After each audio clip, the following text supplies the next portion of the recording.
I'd like to call the Senate to order. Mr. Clerk, please call the roll. Senator Barnett. Senator Barrett. Senator Blackman. Senator Blackwell. Senator Blunt. Senator Boyd. Senator Branning. Senator Bryan. Senator Butler of the 36. Senator Butler of the 38. Senator Carter. Senator Kaufman. Senator Chassenall. Senator Chisholm. Senator DeBar. Senator Delano. Senator England. Senator Fillingane. Senator Frazier. Senator Harkins. Senator Hickman. Senator Hill. Senator Hobson. Senator Horn. Senator Jackson. Senator Johnson. Senator Jordan. Senator Kirby. Senator McCon. Here. Senator McDaniel. Senator McClendon. Senator McMahon. Senator Michelle. Senator Moran. Senator Norwood. Senator Parker. Senator Parks. Senator Pope. Senator Seymour. Senator Simmons of the 12th. Senator Simmons of the 13th. Senator Sojourner. Senator Sparks. Senator Suber. Senator Tate. Senator Thomas. Senator Thompson. Senator Turner Ford. Senator Whaley. Senator Wiggins. Senator Williams. Senator Younger. Mr. President, a quorum is present.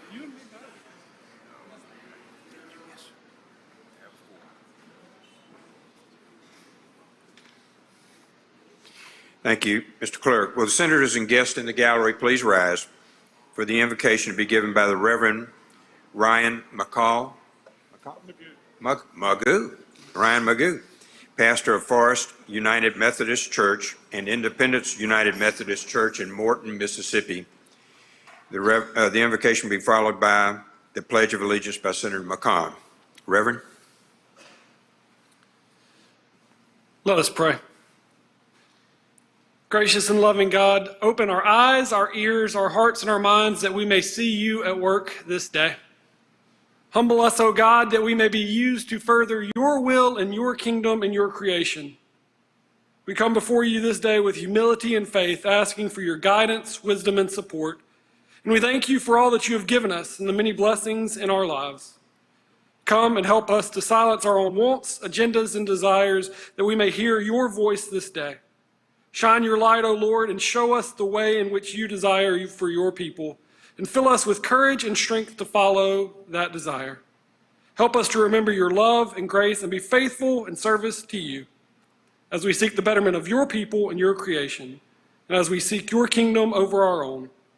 We seek your truth and to serve you and your creation.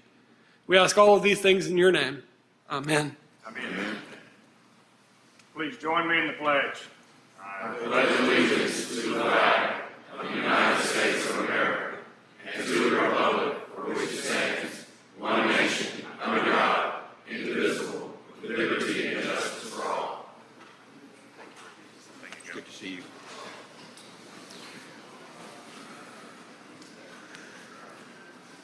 Okay.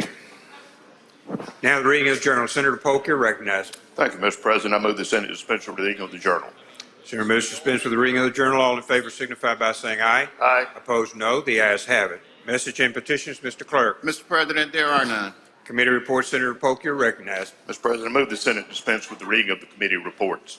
Senator moves to dispense with the reading of the committee reports. All in favor signify by saying aye. Aye. Opposed, no. The ayes have it. Next, to the reading of the titles of the bills and resolutions. I recognize Senator Polk. Thank you, Mr. President. I move the Senate dispense with the reading of the titles of the bills and resolutions. Senator moves to dispense with the reading of the titles of the bills and resolutions. All in favor signify by saying aye. Aye. Opposed, no. The ayes have it. Now we'll move to introductions. We have a number of introductions. We'll start with Senator Younger. You're recognized for an introduction. Thank you, Mr. President. In the west part of the gallery this morning, we have the Mississippi School for Math and Science. They're from all over our great state. I'm lucky to have them in my area. And with them, there's their executive director, Donnie Cook, and faculty members Thomas Easterling and Chuck Yarborough. Please give them a big warm hand.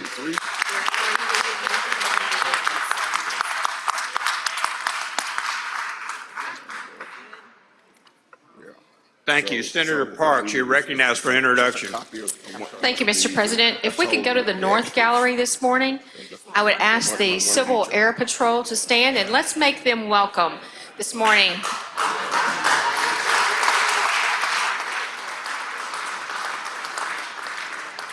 Go by the rotunda and say hello.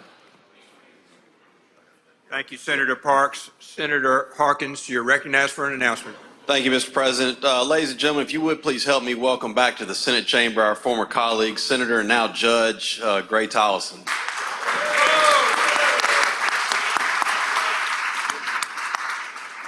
Welcome back, Gray. Good to see you. Senator Wiggins, you're recognized for an announcement.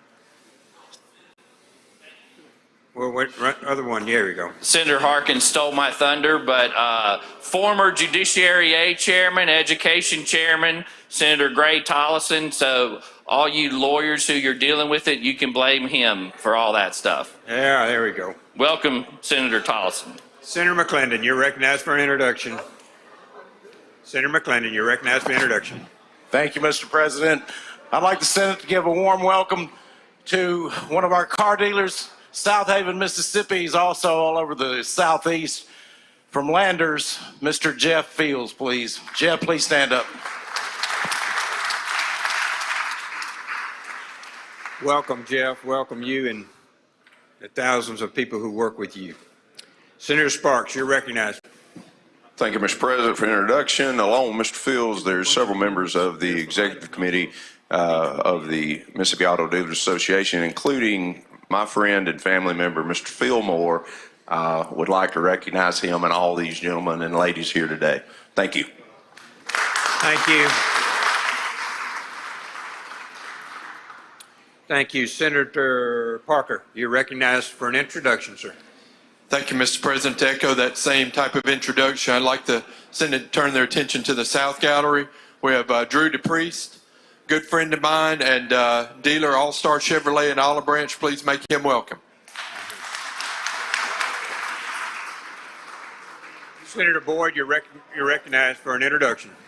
Thank you, Mr. President. Senator Seaver, Whaley, and I would love to welcome our friend Michael J. Cannon to the legislature. Thank you. Thank you. Nobody beats, what was that? You got your competition all around you there, Mr. Cannon. Okay, Senator Jordan. Thank you, Mr. President. I know it's a little redundant, but Michael Joe Cannon also have a lot of business in Greenwood, Mississippi. Let's welcome him again. Thank you, Senator. Okay, we've got floor presentations, and Senator Horn. Senator Horn, you're recognized. Senator Kirby. Thank you, Mr. President. I would like to request floor privileges for our Governor's Arts Awards recipients. Yeah, full privileges are granted, Senator Horn. Thank you, Mr. President. If I could have the members of the Senate's attention. You know, one of the things that we do get right in the legislature is that we pay tribute to greatness among us. We have individuals and organizations and institutions that do remarkable work here in Mississippi. And each year we pay tribute to honorees of the arts at the Governor's Arts Awards, which takes place later today. I believe it was Bill Dunlop, who said that Mississippi suffers from an embarrassment of riches when it comes to the arts. And the arts help us to process our emotions, understand our surroundings. It allows us to see life from different perspectives, and it makes us feel alive. Art has always been an important part of human society since the beginning of time, and it has been used as a tool for our cultural understanding, education, and expression. And so, Mr. President, it gives me great honor to bring before this august body the 7 recipients of this year's 2023 Governor's Arts Awards. Thank you, Senator Horn. Please escort our guests in, please. Okay, Mr. President, they are already in the chamber, and if I may be so allowed, I'd like to start with the first presentation. You're recognized, Senator Horn. Thank you, Mr. President. I'd like to call our first recipient to the podium, and I'd like to ask Senator Boyd if she would join me at the wheel for the presentation to Dr. Ann Fisher-Worth. And if Ms. Worth would join us at the podium, we'd appreciate it.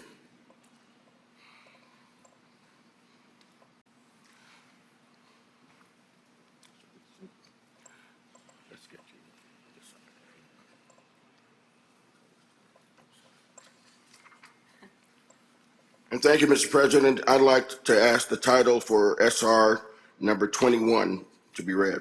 Please read the title. Senate Resolution number 21, a resolution extending the recognition of the Mississippi Senate to accomplished writer, poet, and educator Dr. Ann Fisher-Worth as a recipient of the 2023 Governor's Arts Awards for excellence in literature and poetry.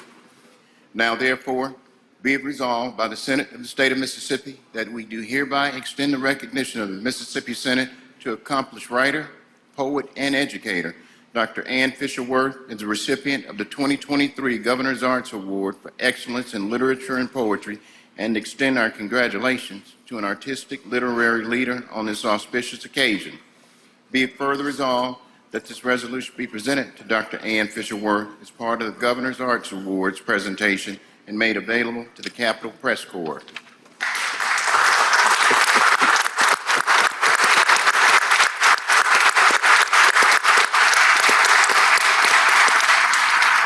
Mr. President, ladies and gentlemen of the Senate, Dr. Fisher-Worth is an accomplished writer, educator, and all-around good person who's been recognized internationally for her poetry, her scholarly work, and her commitment to ecological causes. She has a long tenure at the University of Mississippi, and she just finished her 6th book, The Bones of Winter Birds, which was published by Terrapin Press in February of 2019. Her 5th book, Mississippi, is a poetry photography collaboration with Delta photographer Marty Shyla Clay. She was a 2015 Governor's Art Award recipient. And it is with great pleasure that we pay tribute to and express the appreciation of the Mississippi Senate for the talent of a Mississippi author, poet, educator, and mentor who has made Mississippi a better place and who exemplifies the artistic and literary traditions of our great state. It gives me great pleasure, along with Senator Boyd, to present you with a copy of SR number 21. And even the Senate has supply chain issues. So we normally put these in nicer folders than what we have today. But once we get our new supplies in, we'll ship it off to you in fine fashion. But it gives me great pleasure to present SR 21 to Dr. Ann Fisher-Worth.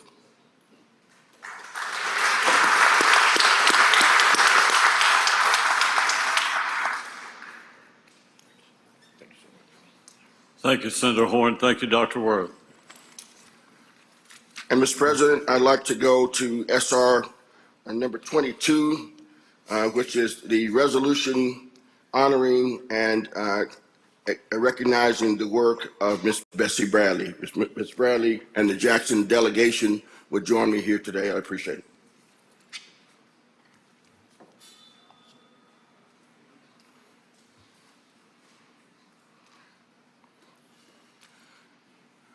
And Mr. President, I'd like to have the title of SR 22 read by the clerk. Please read the title.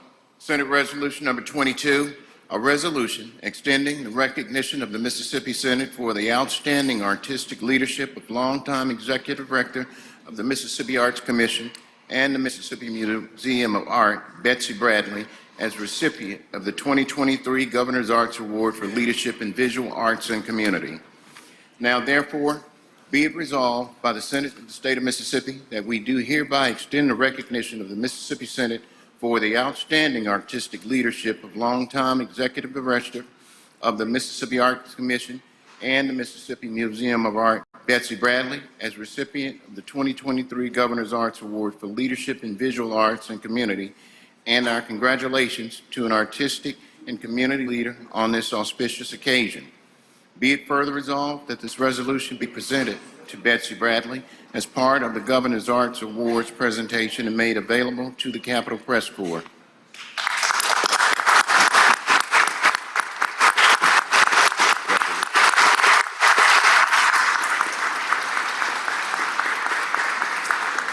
Senator Horn. Thank you, Mr. President. Betsy Bradley is an institution in and of herself.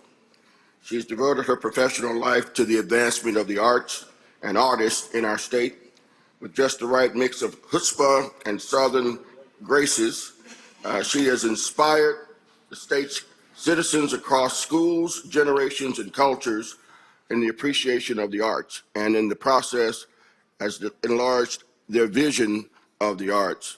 Ms. Bradley was appointed director of the Mississippi Museum of Art in 2001. In 2016, she led the museum in accreditation by the American Alliance of Museums Accreditation Commission. Only 1,056 of the country's 35,000 museums nationwide have merited this honor.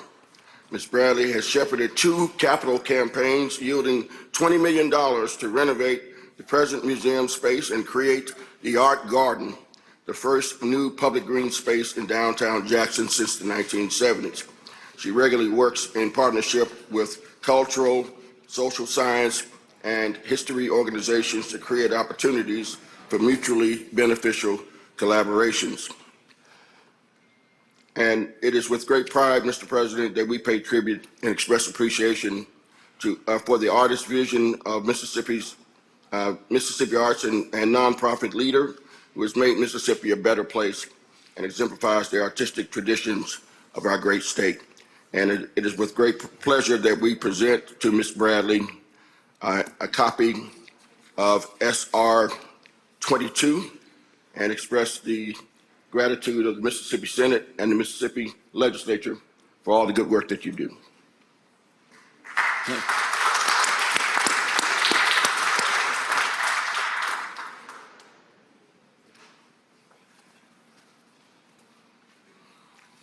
Thank you, Ms. Bradley. Well deserved. Thank you, Mr. President. Senator Horn.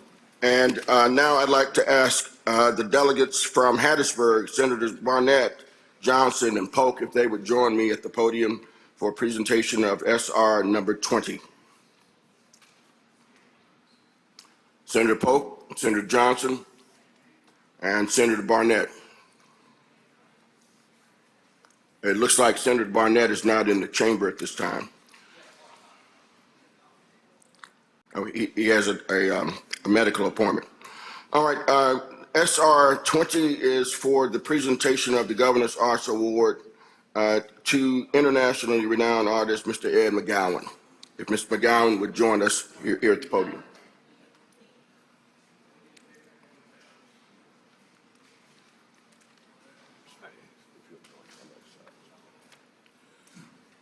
And now, Mr. President, I'd like to have the clerk read the title for SR number 20. Please read the title. Senate Resolution Number 20, a resolution extending the recognition of the Mississippi Senate to internationally renowned artist Ed McGowan as a recipient of the 2023 Governor's Arts Award for Lifetime Achievement.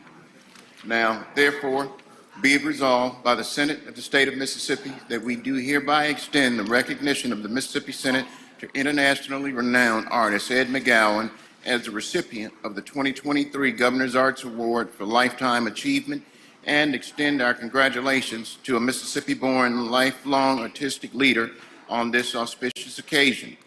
Be it further resolved that this resolution be presented to Ed McGowan as part of the Governor's Arts Award presentation and made available to the Capitol Press Corps.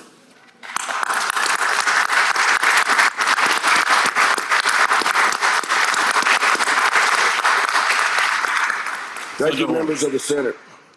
Ed McGowan is an internationally renowned artist who has traveled to more than 100 countries, but his roots run deep in South Mississippi. The director of the Low Art Museum in Miami says that the first time Ed McGowan meets anyone, he tells them he was born in Hattiesburg, Mississippi. Mr. McGowan has lived in the nation's capital previously, along with fellow Mississippi-born artists Bill Dunlap and Sam Gilliam. Together, they witnessed and steered a revolution in American painting known as the Color Field Movement.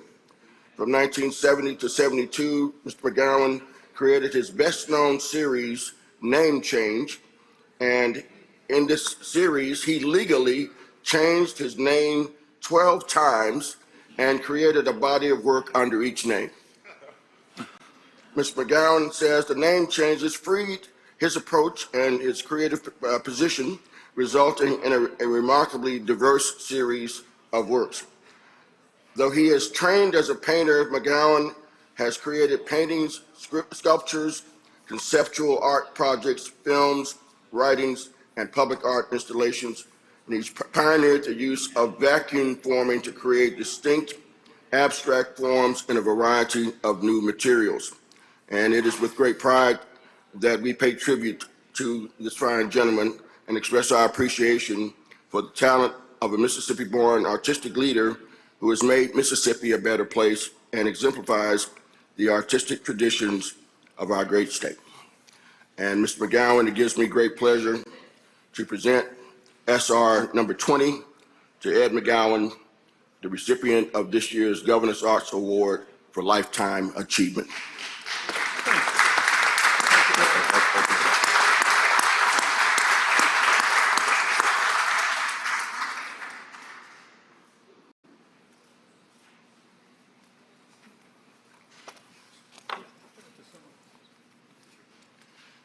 Ed, we're going to stick around and figure out what the next new name is going to be.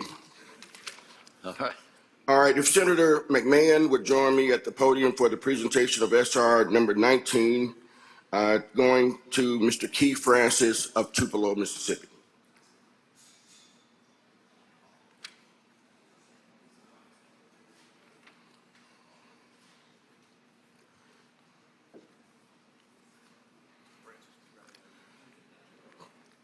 Mr. President, I'd like to ask the clerk to read SR number 19, short title. Please read the title. Senate Resolution number 19, a resolution extending the recognition of the Mississippi Senate to Tupelo multimedia artist Keith Francis as the recipient of the 2023 Governor's Arts Award for Excellence in Visual Arts. Now therefore, be it resolved by the Senate of the State of Mississippi that we do hereby extend the recognition of the Mississippi Senate to Tupelo multimedia artist Keith Francis as the recipient of the 2023 Governor's Arts Award for Excellence in Visual Arts and extend our congratulations to a multimedia artistic leader on this auspicious occasion. Be it further resolved that this resolution be presented to Keith Francis as part of the Governor's Arts Awards presentation and made available to the Capitol Press Corps.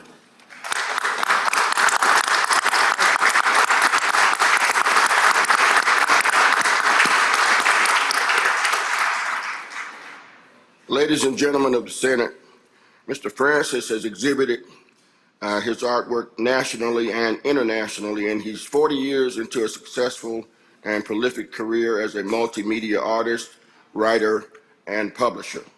He's known for his striking visual works and for his book imprint and his collaborations with leading figures in the art world, including William Christenberry, Robert Rauschenberg, and Robert Stackhouse.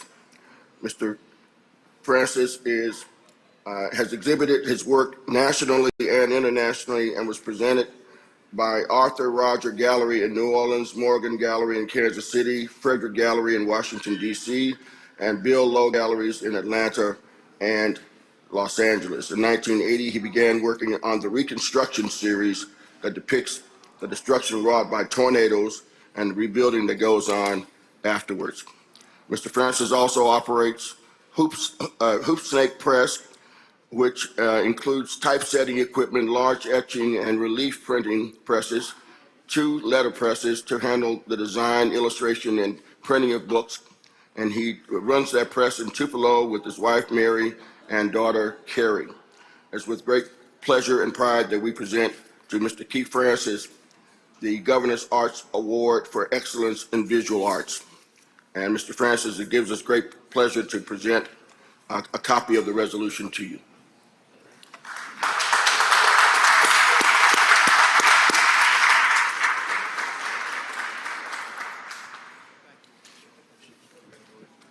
Congratulations. Senator Horn, can you wait just a moment? I think Yes, we have an introduction. Senator Branning for an introduction. Thank you, Mr. President. I'd like to draw your attention to the West Gallery. I have a friend of mine from back home and a realtor, Barry Ward, is here today, and Senator McMahon and I would ask the Senate to join us in help welcoming him to his state capitol. Thank you for being here. Senator Horn. Thank you, Mr. President. I'd like to ask the Jackson delegation and all serious blues lovers if you join me at the podium right now for presentation of SR number 18. And we'd like to have Mr. King Edward Antoine to join us at the wheel.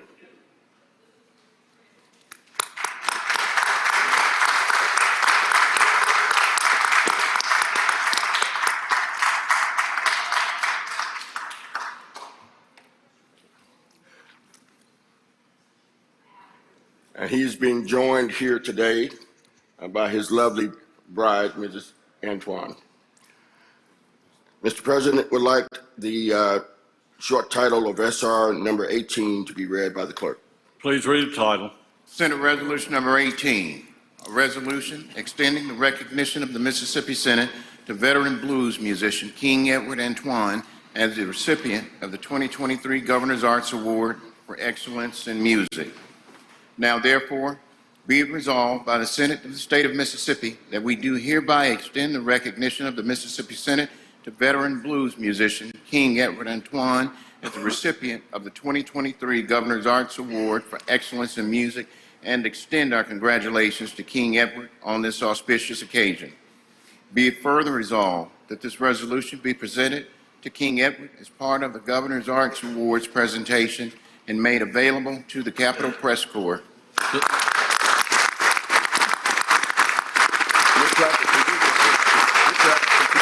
Senator Horn. All right, Mr. President, I've had known King Edward for 30 years before I found out what his last name was. He's known as King Edward. He's been a working musician for 67 years.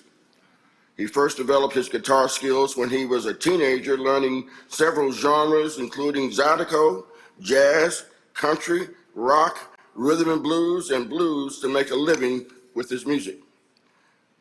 Mr. Antoine has been influenced by the blues legends he's played with, including his cousin, Clifton Chenier, Magic Slim, Sam Myers, Hound Dog Taylor, Junior Wells, Tyrone Davis, Buddy Guy, Otis Clay, and McKinley Mitchell.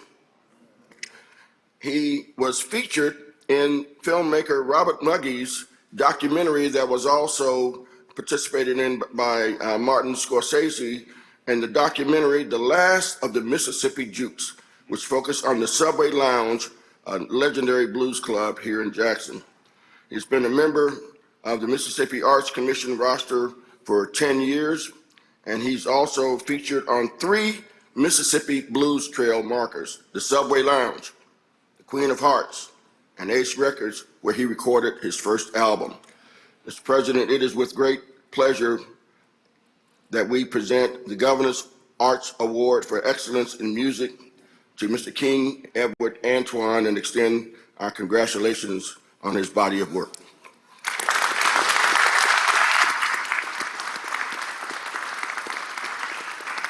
And it gives me great pleasure to present a copy of SR number 18 to Mr. King Edward Antoine.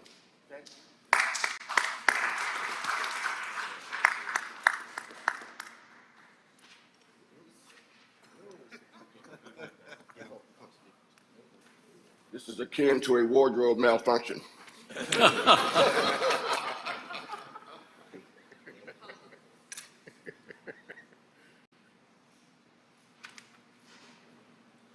Thank you, Senator. Congratulations. Senator Horn. All right, thank you, Mr. President. We have our final two presentations, and I'd like to invite Senators Kaufman and Boyd to join me for the presentation of SR number 17 to Mr. Ralph Eubanks. And if Mr. Eubanks can join us at the wheel.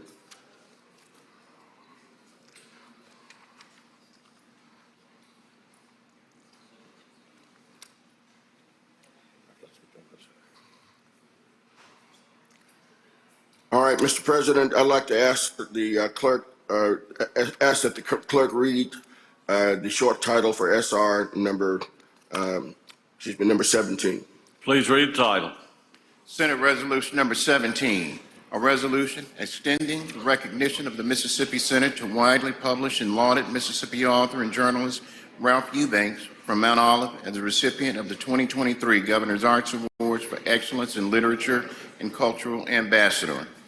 Now, therefore, be it resolved by the Senate of the State of Mississippi that we do hereby extend the recognition of the Mississippi Senate to widely published and lauded Mississippi author and journalist Ralph Eubanks from Mount Olive as a recipient of the 2023 Governor's Arts Award for Excellence in Literature and Cultural Ambassador, and extend our congratulations to a literary leader on this auspicious occasion. Senator Horn. Thank you, Mr. President.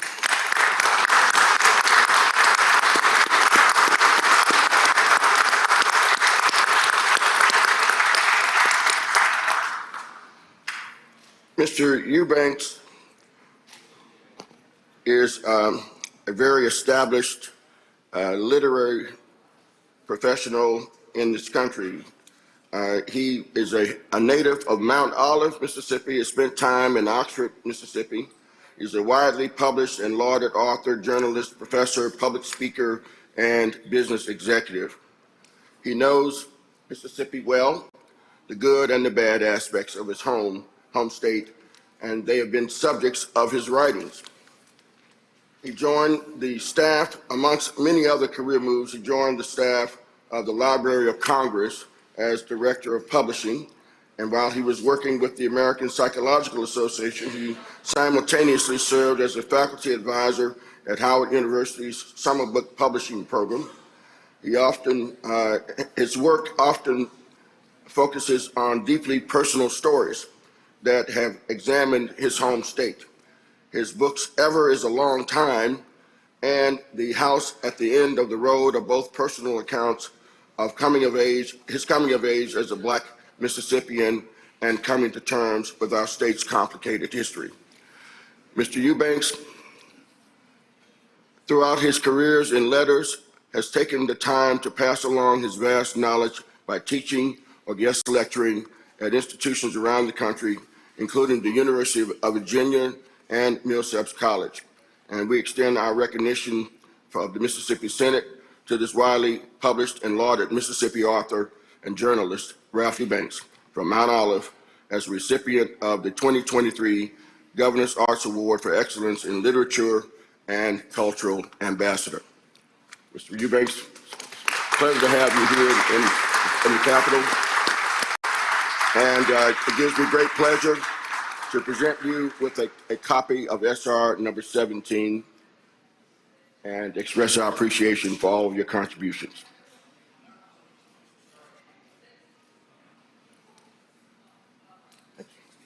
Congratulations. Senator Horn. And thank you, Mr. President. Our final presentation is SR number 16, and I'd like to invite the Jackson delegation if they join me again here at the podium, along with the recipient of the SR 16, which is the Robert M. Herron Support Foundation. And we have 4 representatives of the foundation with us today.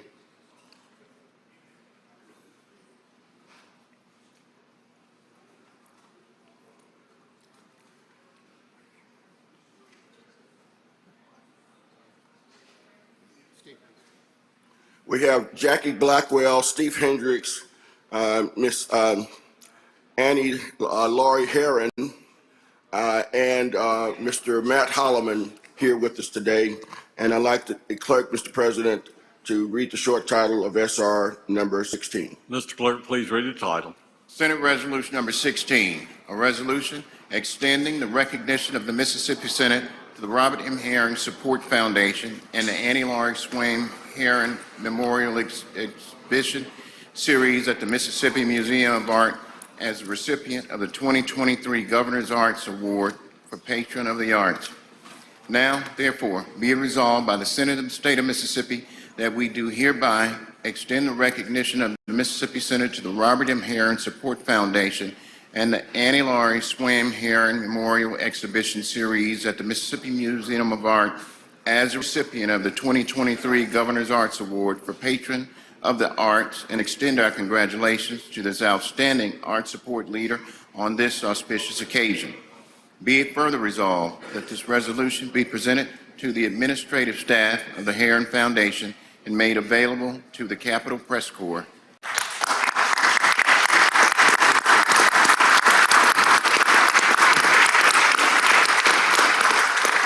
Senator Horn.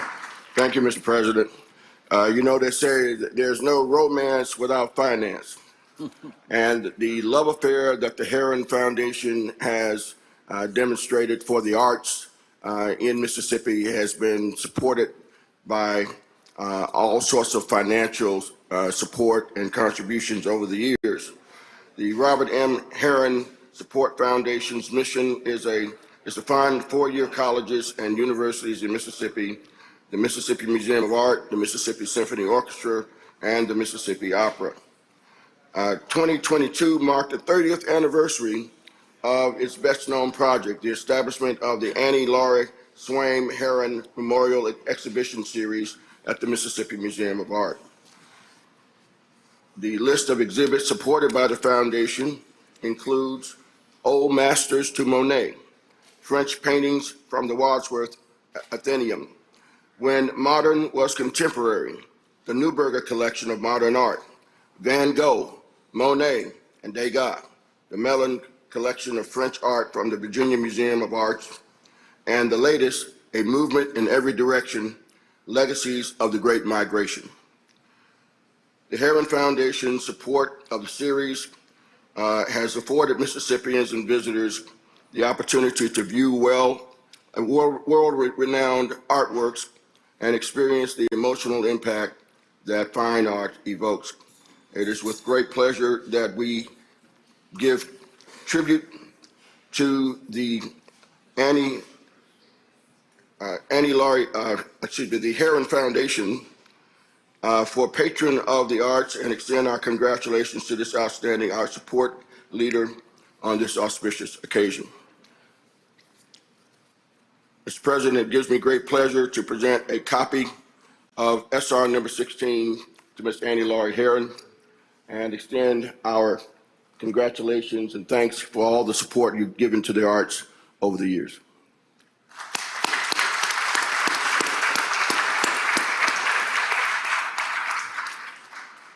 And Mr. President,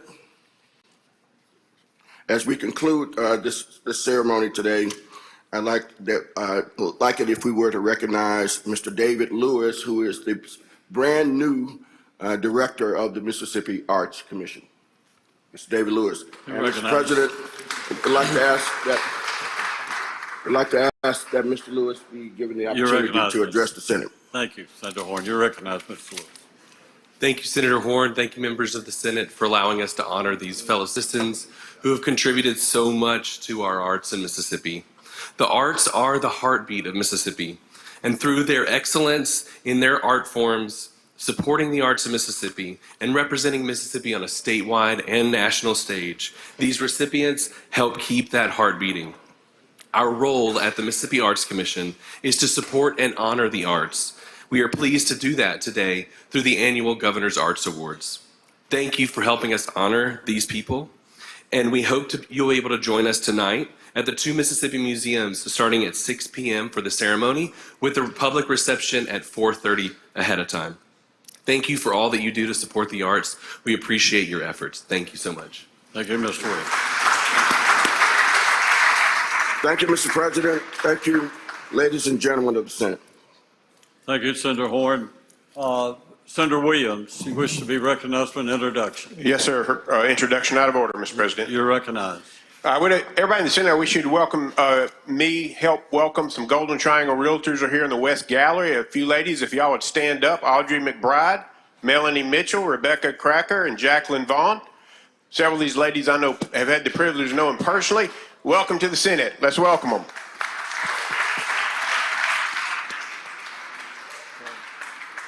Senator Carter for an introduction. Ladies and gentlemen of the Senate, I would ask you to direct your attention to the North Gallery. I have my brother Jake, my sister Christina, and several members of our team. I see Michelle, Randy, and Marianne up there with Century 21. If y'all will stand up and have the Senate make you welcome. Welcome to the Senate.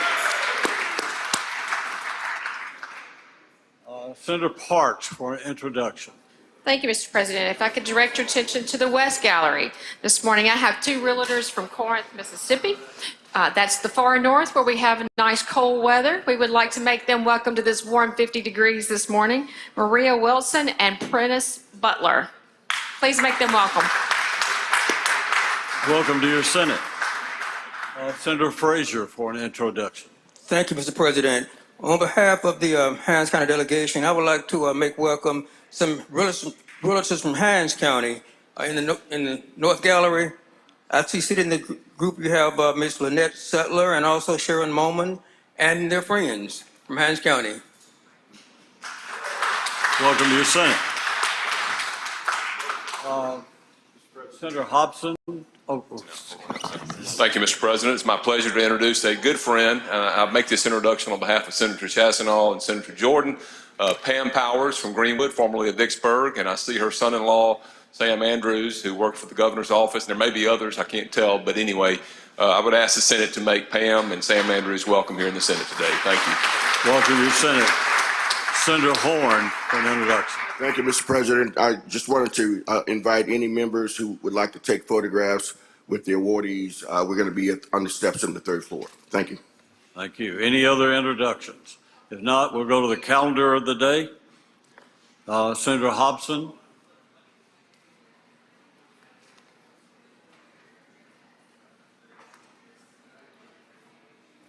Thank you, Mr. President. I ask that we go to item 1 on today's calendar and have the title read. Please read the title. Senate Bill number 2446, appropriation, make technical amendments to certain transfers and fiscal year 2023 appropriations. I move that the bill be considered and engrossed, read for the third time, pursuant to Section 59 of the Constitution, brought up for final passage. Senator Hobson is ready to use your motion. All in favor say aye. Aye. All opposed, no. Ayes have it. Senator Hobson. Thank you, Mr. President. This is what we have to do annually, unfortunately.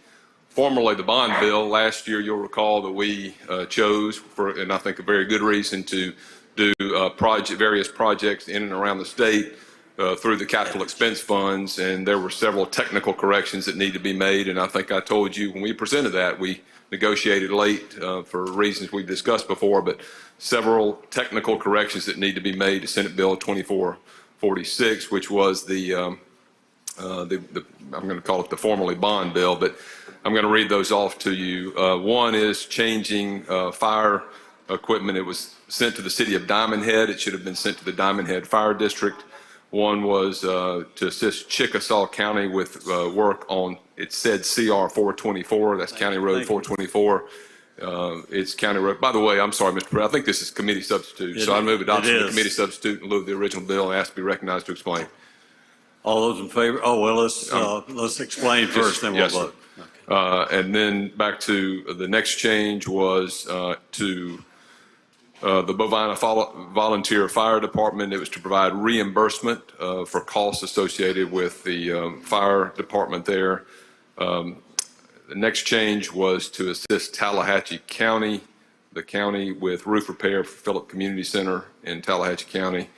The next one was to assist Coahoma Community College with completion of an HVAC system for Coahoma County Higher Education Center. Next change was several different fire departments around Simpson County. Mendenhall was included, but it should have been Simpson County instead. Next was a facility at Southwest Mississippi Community College. We had put indoor multipurpose on that. It should have been outdoor multipurpose center. Next was Neshoba County paying reimbursement costs associated with their transition to the MIS-WIN system. That's the emergency communication system.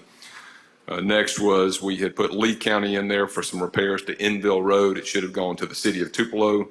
Next was the town of State Line, Mississippi, instead of Greene County for some volunteer fire department repairs. We put the city of State Line, it should have been the town of State Line in another measure. We included the word assist to Attala County for acquisition of fire equipment. Also to assist Leake County with the acquisition of firefighting equipment and gear. Next was money that was sent down to Harrison County for sportsplex improvements. Should have been to the city of Long Beach, Mississippi. Next was money that went to the town of Heidelberg. It should have actually gone to East Jasper School District for cost of acquisition with the old Heidelberg Academy. And then the final technical change was the Heritage Spring Water Project. Instead of going to the Stone County, it should have been Stone County Economic Development Partnership. Also, Mr. President, we had to change some language in here because, again, this was formerly the bond bill. There was language that included 3% administrative fee for bond monies. And of course, again, this was not bond money. This was capital expense funds. So we just changed that to 3% for administrative expenses.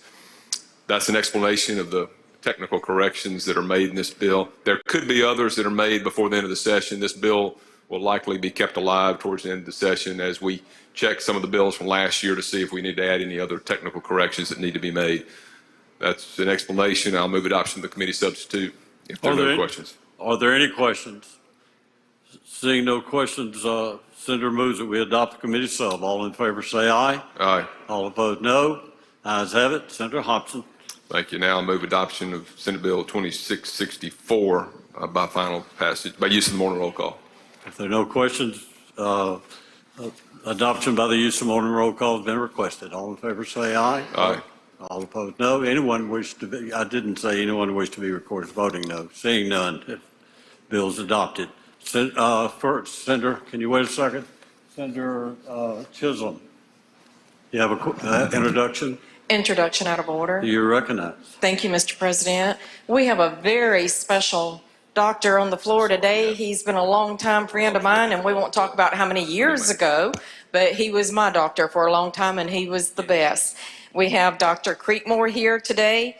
He has Creekmore Family Practice Clinic in New Albany. Please help me make welcome this very special doctor. Welcome, doctor. Thank you.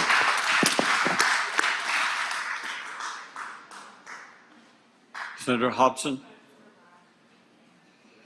Oh, I'm sorry, Senator Bryan. Well, I have a further introduction of the doctor of the day, Mr. President. He's from Amory. His mama's from Amory, his daddy's from Amory. He and his wife finished Amory High School several years ahead of me and ahead of Joe Burrow's daddy. And he grew up in Amory, was always known as Little Sam. So we're happy to have him down here as the doctor of the day. Okay, thank you, Senator Bryan. Thank you, Doctor. Okay, I think that's all. Mr. President, I think I called out 2664 on the adoption. That's 2446. It's House Bill or Senate Bill number 1 on today's calendar. Yes, yes. So that's the move adoption of Senate Bill 2446. Okay, on final passage by use of morning roll call. Thank you. All right. Mr. President, I would ask that we skip items 2 and 3 on today's calendar and have them retain their place. We'll skip or pass items 2 and 3 and retain their place on the calendar. Go to the finance calendar. Senator Harkins. Thank you, Mr. President. I'd like to skip item 4 and have it retain its place on the calendar. Go to item 5, Senate Bill 2018, and have the title read. We'll skip item 4, House Bill number 390, go to item number 5, Senate Bill number 2018. Please read the title. Senate Bill number 2018, sales tax, remove tax on wholesale sales of beer. Senator Harkins. Make the usual motion. Senator makes the usual motion. Anyone object? All in favor say aye. Aye. All opposed, no. Ayes have it. Senator Harkins. I'd like to recognize Senator Johnson to explain the bill. Senator Johnson, you recognize. Thank you, Mr. President. This bill removes the wholesale tax, sales tax requirement for beer distributors. So historically, there was a wholesale tax on things like gasoline, wine and spirits, and beer. The gasoline wholesale tax went away years ago. We removed the wholesale tax on wine and spirits last year, and this year want to finish that phase out of these wholesale taxes for the beer. The wholesale tax works like it sounds. The beer distributors, when they sell to a retail store, charge them a sales tax on the wholesale price. Then when the retail store makes sales, they reduce the sales tax that they owe to DOR by the amount that they've already paid to the beer distributor. This is a redundancy, and it also causes extra work for all three, DOR, the distributors, and the retail stores. This just cleans it up and allows for the retail sales tax to be like any other retail product. And that's an explanation of the bill. Okay. So it makes. Oh, okay. Well, are there any questions? In your motion? Motion is final passage using the morning roll call. Oh. All right, we have a question first. Yes. Senator Hill? Thank you. So this makes it just a wash, the general funds collecting the same amount? That's correct. So all of the wholesale tax is netted out by their retail, and it's not even from beer to beer. It's their total retail sales tax versus. So their you're wholesale just tax. swapping the place it's collected, right? No, I'm just eliminating an added collection that's netted out. So we're not swapping the place. It's collected now at the retail level and at the wholesale level. So, We're just- but they have to reduce what they collect at That's the retail correct, level? yes. So there'll be no change in what's collected in the amount? No change to the DOR What goes or in the it? Yeah, general okay. fund, but yes. Okay. Yeah, there was people wanting to know if their beer was going to be cheaper around here. So, thank you. Yes, sir. Any other questions? Seeing no further questions, Senator move we adopt by the use of morning roll call. Anyone wish to be recorded as voting no? All right, Senator Frazier, Senator Norwood, Senator Tate, any others? Senator Turner Ford, Senator Chisholm, Senator Jordan, Senator Albert Butler, Senator Robert Jackson.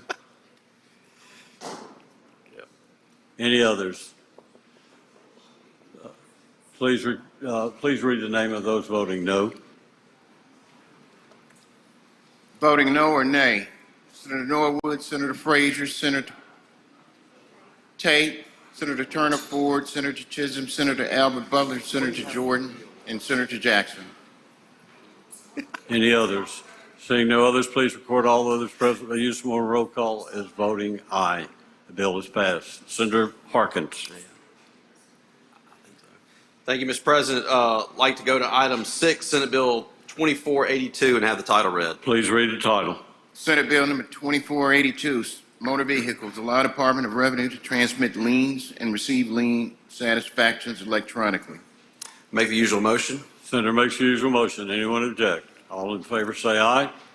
Aye. All opposed no. The ayes have it. Senator Harkins. Thank you, Mr. President. Ladies and gentlemen of the Senate, this is a bill that will allow the Department of Revenue to send electronically any liens or lien satisfactions. They can send it electronically. It just allows for the transmission of it through email. That's the explanation of the bill. Okay. There are no questions. Move passage on the morning roll call. Are there any questions? Does anyone wish to be recorded as voting no? Seeing none, please record all present by the use of morning roll call is voting aye. Senator Harkins, the bill is passed.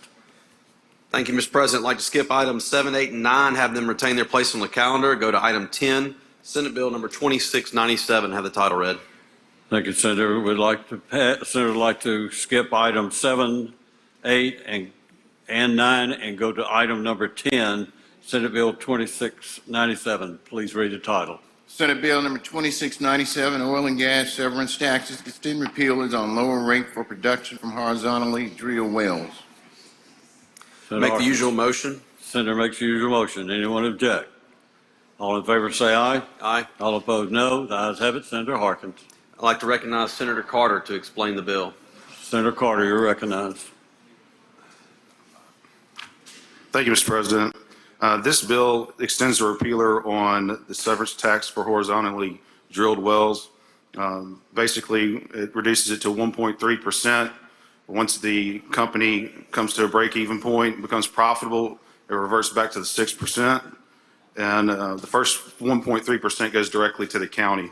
That makes this bill very important. It directly affects Southwest Mississippi, some of our most rural counties. If there are no questions, I move passage by morning roll call. Are there any questions? Senator requests use morning roll call for final passage. Oh, we do have. Excuse me. Senator England. I'm sorry. For a question, Senator England. Will you yield for a question, Senator Carter? I don't want to, but I will. Okay. Well, I asked you this, I think, in the committee, and I'm still having a little trouble. I know we've got maybe vertically drilled wells and horizontally drilled wells. Can you give me some sort of motion to indicate what a horizontally drilled well does? Look, so the way that they're drilling these things, it's it's all about the angle of attack. So there's different angles of attack. I can't show you that in person. Sounds like you're well prepared for this line of questioning, so I'm going to let you off the hook. And thank you for answering my question. Senator Delano, do you have a question? Yes, sir. You yield Senator Delano for a question. I do. Senator Delano. Senator Carter, thank you for yielding for these friendly questions, I'm sure.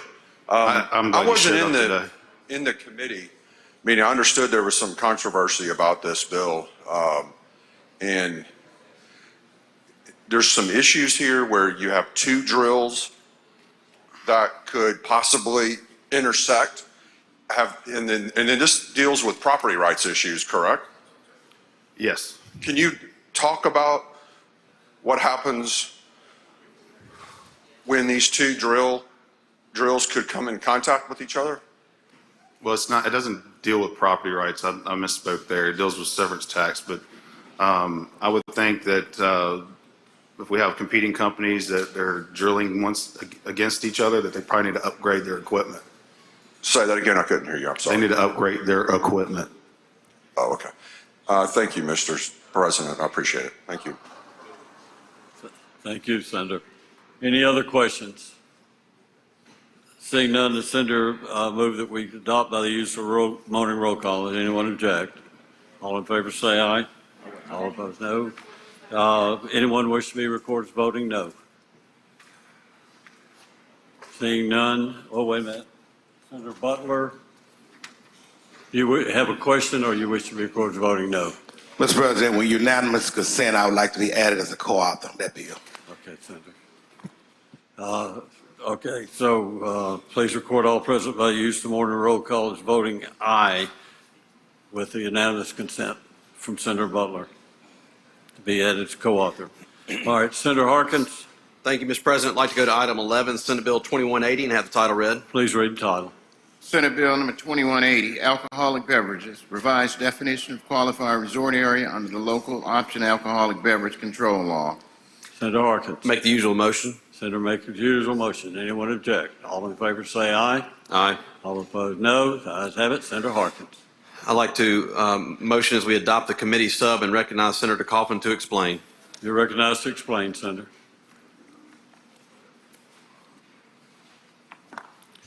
Thank you, Mr. President. I was contacted by a couple places in my district over the summer. They wanted to be added to the qualified resort status bill that we do every year. First one's the city of Florence. I got a resolution signed by the mayor and the alderman there. They'd like to be added where the city limits are on Highway 49 and then also Highway 469, which is their main street there in Florence. And the other was Simpson County Country Club. I got a resolution signed by all their board members as well as the supervisors there in Simpson County. This is really the go-to place there in Simpson County. A lot of wedding receptions, county parties, county-wide events that are held there. So that's an explanation of the bill. There's also a reverse repealer in this bill. I believe the chairman says this will be the omnibus bill for anybody else that would like to add some places to this bill. That's an explanation of the bill. Okay, are there any questions? Senator England, I have a question. Not a question, Mr. President. I just have an introduction out of order at the proper time. At the proper time. All right. Senator requests to use morning roll call. Well, oh, we have to adopt the committee sub. My bad. Okay. Any questions on that? If not, all in favor of adopting committee sub, say aye. All opposed, no. Ayes have it. And now we have an amendment. Senator Harkins. Thank you, Mr. President. This is just a reverse repealer. There are several different resort status bills that were out there, so we're just going to have one omnibus bill, kind of like the tag bill. So this is just a reverse repealer to keep it alive, to make sure we get everybody's information into one bill. Are there any questions? Seeing none, all in favor of adopting the amendment, say aye. Aye. All opposed, no. The ayes have it. Senator Harkins. Move final passage on the morning roll call. Senator requests final passage by use of the morning roll call. No further questions. No objection. All in favor say aye. Well, anyone wish to be recorded voting no? Senator Norwood. Senator Frazier. Senator Tate. Any others wish to be recorded voting no? Seeing none, please record all others present by the use of morning roll call as voting aye. Bill is passed. Senator Harkin. Thank you, Mr. President. I'd like to skip item 12 and 13, have them retain their place on the calendar. Go to item 14, Senate Bill 2696, and have the title read. Before we read the title, I'm sorry I skipped you there, Senator England. You have an introduction. Yes, thank you, Mr. President. Ladies and gentlemen of the Senate, if you'll please help me make welcome in the West Gallery. We have Alderman from Ocean Springs, Mr. Ricky Oakmont. Ricky, thank you for being here today. Welcome to your Senate. Now, please read the title. Senate Bill number 2696, income tax credit for qualified adoption expenses, increase amount for Mississippi children, and remove CPS requirement. Senator Harkins. Make the usual motion. Senator makes the usual motion. Anyone object? All in favor say aye. Aye. All opposed no. The ayes have it. Senator Harkins. Thank you, Mr. President. I'd like to recognize Senator Boyd to explain the bill. Senator Boyd, you're recognized. Thank you, Mr. President. This bill is a bill that came out of looking at issues in the Women, Children's, and Family Committee this summer. What we're asking here to do is presently that already exists in code is a $5,000 tax credit for anyone who gets an adoption here in the state of Mississippi. We had a question in committee as to how many people took advantage of that last year. It was 100, in tax year 2021, it was 187 taxpayers. And in tax year 2020, it was 225 taxpayers. The CPS, though, what we're trying to do with this is also add an increase that if you adopt a child that is from the state of Mississippi, therefore trying to promote adoptions for children that are already in the system, that you would get a tax increase of an additional $2,500. So the regular tax increase stays in place for those that are adopting and maybe doing another state or a foreign adoption or something like that still get the $5,000, but this would be just an extra $2,500 for those that adopt children within the state of Mississippi. And that's a general explanation of the bill. And just for also explanation, Somebody asked this question after committee. We have 3,600 children in foster care right now. So that just kind of gives you a number of what's there. So, Mr. President, I'm glad to take questions. Are there any questions? No questions, Senator. Motion? Yes, sir. Oh, we do have a question. Who does? Senator Hill? Sorry, it's not lit up, Senator. It goes on and off, sorry. Okay. It's always hard to hear because you, like me, you're not up to that microphone. Yeah, But do you recognize, do you yield Senator Hill for a question? so you Senator said, Hill. thank you. You said the current credit is 5,000. It'll add another 2,500 if it's a Mississippi adoption. Yes. And that's off the state income tax. Yes. Now, can that be carried over or is it just for that calendar year? It's just for that calendar year. Thank you. All right. Any other questions? Seeing no other questions, the motion is that we pass by the use of morning roll call. Yes, sir. Okay, the motion is we adopt by the use of morning roll call. Does anyone object to this procedure? Anyone wish to be recorded as voting no? Seeing none, please record all present by use of morning roll call as voting aye. Senator Harkins, the bill is passed. Thank you, Mr. Chairman. I'd like to go to item 15, Senate Bill number 2851, have the title read. Please read the title. Senate Bill number 2851, Technology-Based Capital Assistance Programs, revise certain terms and amounts of assistance. Senator Harkins. Make the usual motion. Senator makes the usual motion. Anyone object? All in favor say aye. Aye. All opposed, no. The ayes have it. Senator Harkins. Thank you, Mr. President. I'd like to recognize Senator Thompson to explain the bill. Senator Thompson, you're recognized. Thank you, Mr. Chairman. Thank you, Mr. President. Senate Bill 2851 makes some technical corrections to the Technology-Based Business Capital Assistance Program. Just to run through the bill quickly, in Section 1, changes the name of the program from Mississippi Technology Alliance, which is abbreviated as MTA, to Innovate Mississippi, which is abbreviated as IMS. And that change is reflected throughout the rest of Section 1, which is pages 2 through 4. At the bottom of page 4, at line 86, it increases the amount of the assistance that a business may receive under the program from $200,000 to $250,000 in the aggregate. Turning to line 128, Section 2 creates the Proof of Concept Loan Program. There's currently a loan program in the existing code. This changes the name of the loan program to the Proof of Concept Loan Program to comport with the way Innovate Mississippi administers the loan.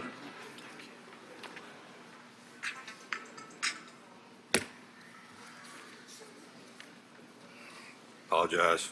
Line 181 and to 183 increases the amount of the loan available under the program from $10,000 to $25,000.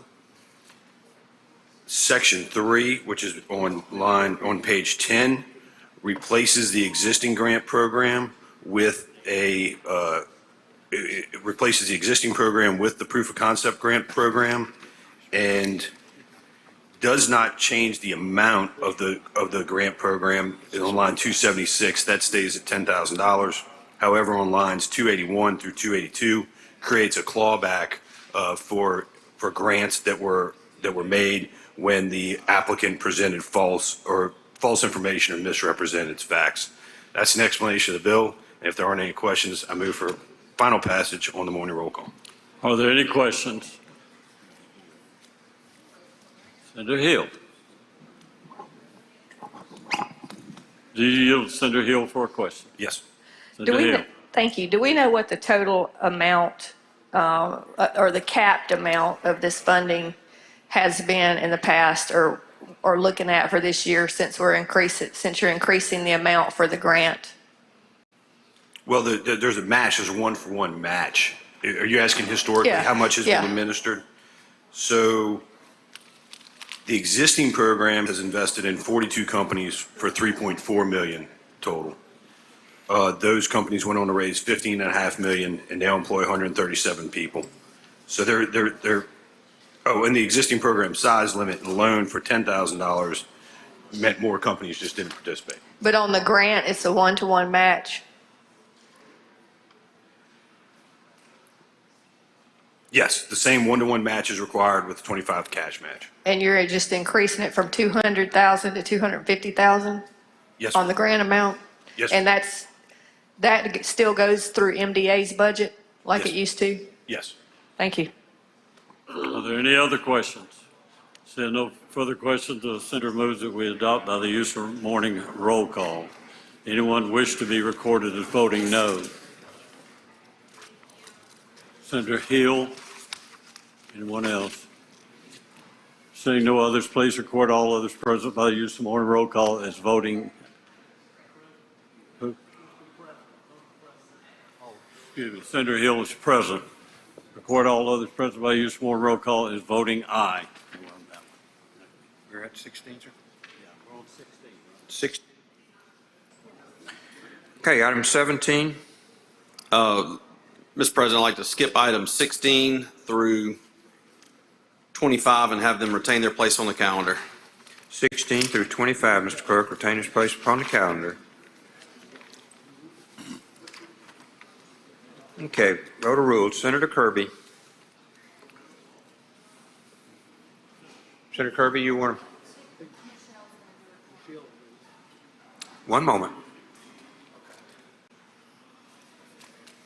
Thank you, Mr. President. I'd like to call up items, whatever it is. Let me find it.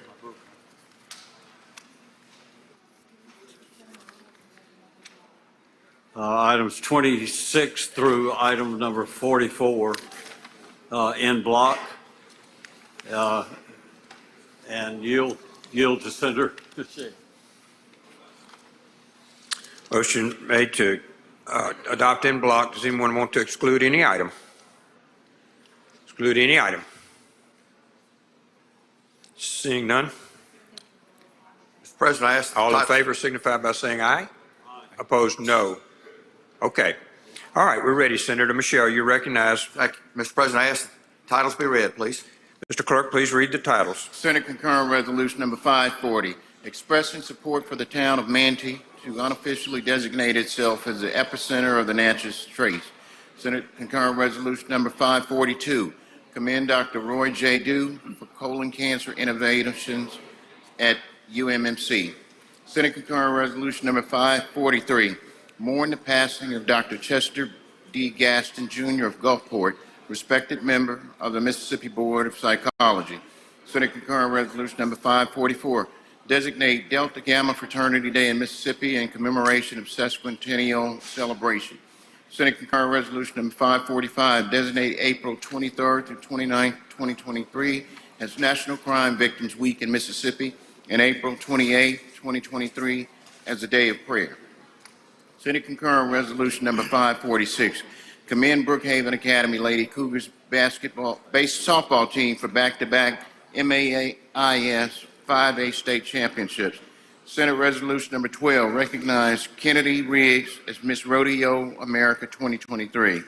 Senate resolution number 13, recognize Jacqueline J.D. Irvin of Macomb as Miss Rodeo Mississippi 2023. Senate resolution number 14, recognizing the contributions of the Mississippi Film Office on its 50th anniversary. Senate resolution number 16, recognize Robert M. Heron Support Foundation as recipient of 2023 Governor's Patron of the Arts Award. Senate resolution number 17, recognize Ralph Eubanks as the recipient of the 2023 Governor's Arts Award for Excellence in Literature and Cultural Ambassador. Senate resolution number 18, recognize King Edward Antoine as the recipient of the 2023 Governor's Arts Award for Excellence in Music. Senate resolution number 19, recognize Key Francis as the recipient of the 2023 Governor's Arts Award for Excellence in Visual Arts. Senate resolution number 20, recognize Ed McGowan as the recipient of the 2023 Governor's Arts Award for Lifetime Achievement. Senate resolution number 21, recognize Dr. Ann Fisher-Worth as the recipient of the 2023 Governor's Arts Award for Excellence in Literature and Poetry. Senate resolution number 22, recognize Betsy Bradley as the recipient of the 2023 Governor's Arts Award for Leadership. House concurrent resolution number 5, Carlton D. Corky Palmer, honor the life and legacy of upon his passing. House concurrent resolution number 10, former Representative Noel Akins, honor life and legacy upon his passing.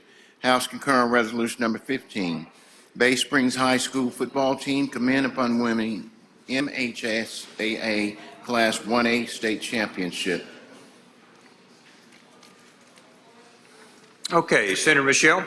Thank you. Members of the Senate, all these resolutions pass the Rules Committee and meet all the requirements that we have for Senate concurrent resolutions, for Senate resolutions, and for House concurrent resolutions. So you make the usual motion, Senator. It passes by use of the morning roll call. Well, usual motion. All in favor signify by saying aye. Opposed, no. The ayes have it. Now you're ready. Passes by the use of the morning roll call. Use the morning roll call is requested. Anyone object to the procedure? Should record as voting no. Present? Seeing none. Thank you, Senator Michelle. All passed. Motion to reconsider, 45. Pass. 46 and 47 retain their place on the calendar. 46, Senator Seymour. Mr. President, I move to table the motion to reconsider on Senate Bill 2390. Motion to table. All in favor signify by saying aye. Opposed, no. The ayes have it. Thank you, Senator Seymour. Table. 47, Byrne. 47. General bills, Senator Bryan. Whoa. I'm sorry, Senator Carter, I didn't see your hand. 45? 45, Senator, I'm sorry. Mr. President, I need to suspend the rules to go back to number 45 on today's calendar. All in favor signify by saying aye. Opposed, no. The ayes have it. Please proceed, Senator. I move to table the motion to reconsider. Table the motion to reconsider. No questions. All in favor signify by saying aye. Opposed, no. Ayes have it. Okay, 45. We go back now. We're back on the calendar on 47. 47. Senator Bryan. Pass. General calendar, Senator Bryan, 48. Pass. Chairman Parker. Chairman Parker is recognized, number 49, Senate. Thank you, Mr. President. I'd like to go to item 48, Senate Bill 2552, and have the title read. I have that as 49. It's 49, I think, Senator Parker. I'm sorry, 49. 49. Mr. Clerk, please read the title. Senate Bill Number 2552, Mississippi Comprehensive Workforce Training and Education Consolidation Act of 2004, extend repeal on code sections conform to. Make the usual motion. Senator makes the usual motion. All in favor signify by saying aye. Aye. Opposed, no. The ayes have it. Please proceed, Senator Parker. Thank you, Mr. President. This involves the Department of Employment Security. It extends the repealer for 4 more years to 2028. And there are a couple other little technical changes. As you remember, during COVID, we have worked hard to keep the employer experience rate at 0%. There is a change in lines 5580 through 5582, which will effectively continue this. Right now, the MDS Trust Fund has $670 million in it, which is much more solvent than most of the states around the country. And so we don't need to be increasing the UI contribution for our employers at this time. So that portion there would keep that experience rate at 0. And then in the back of the bill, there's another section regarding fingerprint and background check authority. This brings compliance with federal law. MDS would have the authority to fingerprint and conduct background investigations into employees who have access to federal tax information or who are required by law to undergo a background investigation. This just allows more transparency and compliance with changes that we've had with the federal law. And then I do have 2 amendments to the bill, and I'm going to, if I could, I'll answer questions on the general bill and then present my amendments, Mr. President. Okay, first we have a question. Senator Hill, for what purpose, ma'am? Question. Please, are you up for a question, Senator? Certainly. Please proceed, Senator Hill. Thank you, Chairman, for your work on this. Can you repeat the amount that's in that fund for the media and everybody else to hear? How much is in that fund? It's $670 million.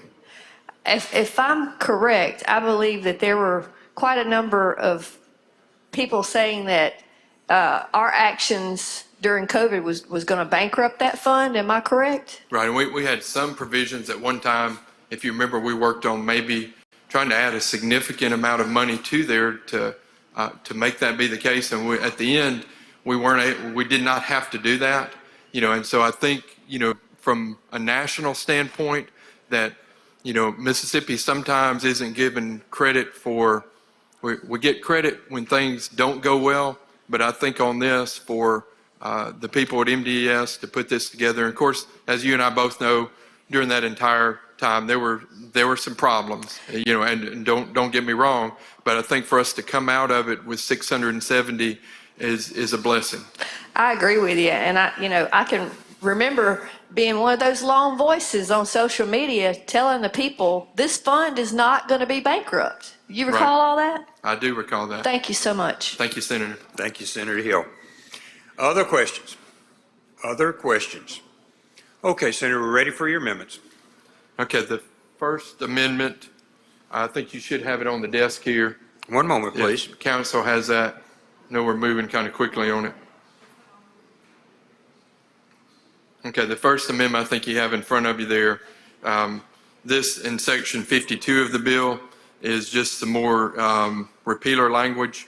It just adds a little section here that in section 52 of this act shall take effect and be enforced from and after January 1 of 2023. This change here allows the look-back period to be over the full calendar year instead of being upon passage. And the way it was in the original draft, to get the general experience to zero, you have to look at the full year as far as the money flowing in and out of the account. So this just gets it, again, to that point where we can have the experience rate at 0%. So I will be glad to answer any questions on amendment number 1. Questions on amendment number 1? Seeing none, we're ready for your motion, sir. I move adoption of the amendment. All in favor signify by saying aye. Aye. Opposed, no. Ayes have it. Please proceed, Senator. Amendment number 2. Okay, the second amendment here is a little bit different topic here. This involves some provisions that we've had in place regarding telework. This was a bill that Senator Polk and I worked on a couple of years ago that repeals on July of 2023.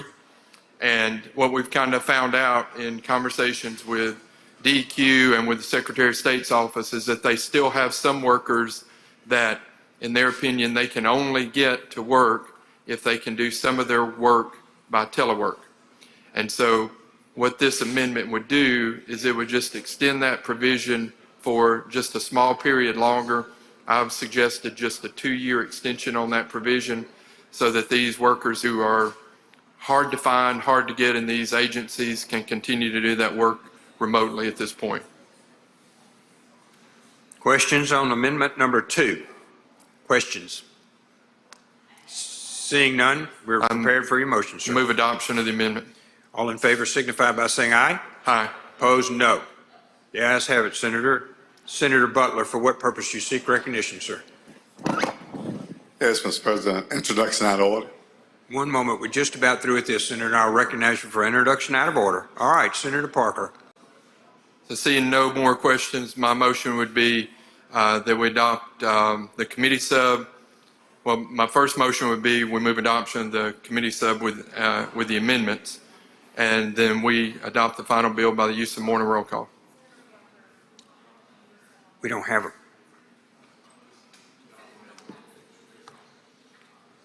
We don't have a committee. So it's not a committee sub, so we'll just move adoption by use of morning roll call. There you go. All right. Use of morning roll call has been requested. Anyone object to procedure? Wish to be recorded as voting no. Present.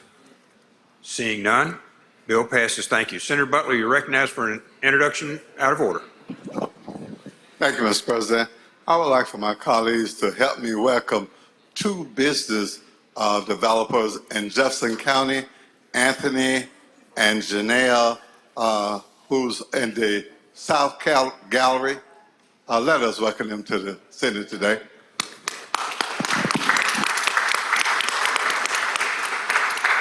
Thank you. Senator Parker, you're recognized. Item number 50. Yes, Mr. President, I'd like to skip item 50 on the calendar and go to item number 51, Senate Bill 2596. called up and have the title read. Item 50 retains its place on the calendar. Mr. Clerk, 51. 6, Mississippi Nonprofit Transparency Act, create. Make the usual motion. Senator makes the usual motion. All in favor signify by saying aye. Aye. Opposed, no. The ayes have it. Thank you, Mr. President. What this bill would do here, this is the Mississippi Nonprofit Transparency Act, and this just requires that each state agency, department, and institution must provide an annual report to the Office of Secretary of State of all nonprofit corporations that receive subgrants or contracts regarding state or federal funds from the agency. It also provides that the names and the amounts awarded to the nonprofits by each state agency should have that report sent to the Office of Workforce Development and to the State Economic Development and House of Representatives Workforce Development Committees by December 31 of each year. This is a transparency piece to have reporting of those grants and subgrants that are made, reach a point where we know about them. I've been in conversation with Senator McConn. He has a similar piece of legislation that came out of Judd A. And I think what we're going to be able to do on this is merge the two concepts together and get a good bill. Our intent in conversations with Senator McConn is to add a reverse repealer to each of these pieces of legislation, have them go over to the House, see how they're reported and how they're referred there, and then pick the better of the vehicles when they come back to make these adjustments. So I'll be glad first to answer questions on the bill and then at the proper time have an amendment to the bill. Questions on the bill?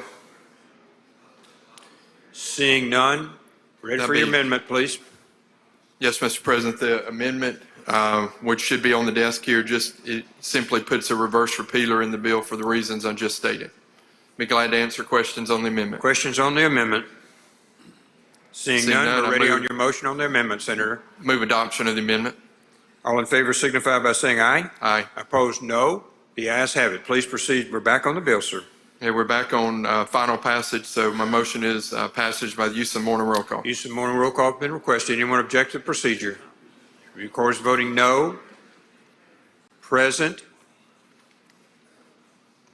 Bill passes. Thank you. We go to Chairman Fillingane. Chairman Fillingane passes on items 52, 53, and 54. Chairman Chasnoff passes on items 55, 56. Chairman Delano passes on 57, 58, 59, and 60. One moment. Okay, this would be a good spot for us to start this afternoon. Senator Carter, for what purpose, sir? I have an announcement. Please proceed. Immediately after we recess, we'll have page pictures right up here. Thank you, Senator Carter. Anyone else on announcements? Anyone else? Senator Whaley, you're recognized for announcements, sir. Thank you, Mr. President. Immediately after recess this afternoon, we will have a Wildlife, Fisheries, and Parks Committee meeting. After recess this afternoon, Mr. Clerk, any other announcements?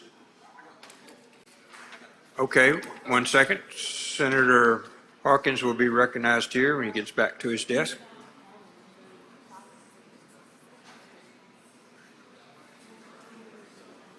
Senator Harkins, we will be coming back about approximately 1:30. If you're setting up your committee meeting, we'll be starting the Senate again at 1:30. Okay, that's my announcement. We have a hearing with PERS at 1:30 in room 216. Okay. Well then, 1 second. We'll start back at 2.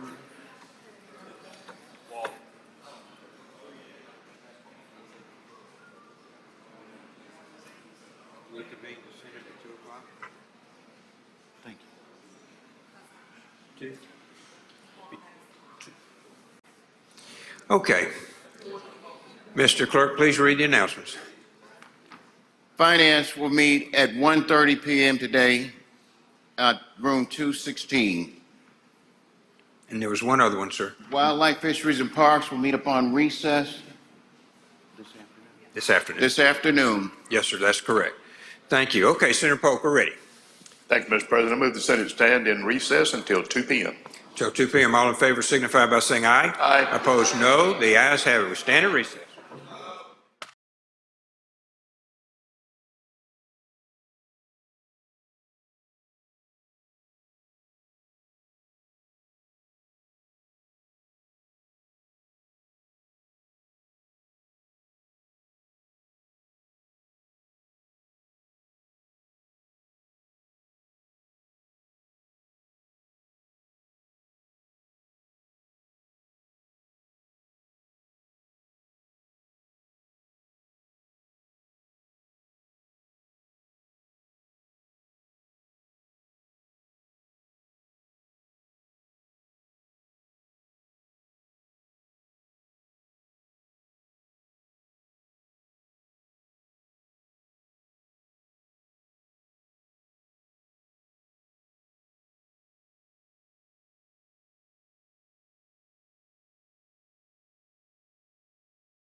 Yeah, if you stand up, I'm going to.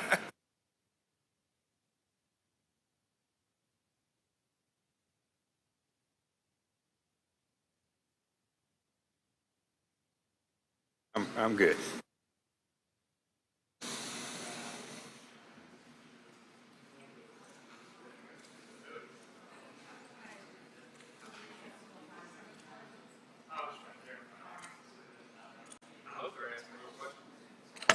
Me too. I'd like to call the Senate to order. Senator Polk, you're recognized. Thank you, Mr. President. I move the Senate stand in recess, subject to call of the chair. Subject to call of the chair, anticipate about approximately 2:30. Senate, thank you. Signify by saying aye. Opposed, no. The ayes have it.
Senate to order. Chairman McCon. Yes, sir, Mr. President. I would call up Senate Bill 2548 and ask the title be read. Mr. Clerk, please read the title. Senate Bill number 2548, motor vehicles clarified vehicle length restrictions are the same for day and night operation. I would make the usual motion. Senator makes the usual motion. All in favor signify by saying aye. Opposed, no. The ayes have it. Please proceed. So this bill is, it's just got a very small change from last year. Last year, if you remember, we combined some statutes, cleared up the language on low light conditions and length. Unfortunately, there was a small area in there where DPS said that maybe it could be interpreted where at night the lengths could be extended as long as possible. So this bill just puts in there on line 38 the word "or nighttime" to clear up that language to say that these provisions are in effect during the day and during the night. I'd entertain questions at this time, Mr. President. Okay, questions on the bill? If there's no questions, I'd move for final passage based on the morning roll call. Motion's used for final passage on the morning roll call. Anyone object to procedure? Court is voting no. Present. Seeing none, bill passes. Thank you, Senator McCon. Chairman DeBar. Thank you, Senate, Mr. we're on President. 62, Senate. Thank you, Mr. President. Call that number and have the title read. Mr. Clerk, please read the title. Senate Bill number 2164, real property owned by school districts allowed to be sold for development. Make the usual motions. Senator makes the usual motion. All in favor signify by saying aye. Aye. Opposed, no. The ayes have it. Please proceed, Senator. Thank you, Mr. President. I ask that you recognize Senator Blunt to explain the Senator bill. Blunt, you're recognized to explain the bill. Thank you, Mr. President. Thank you, Mr. Chairman.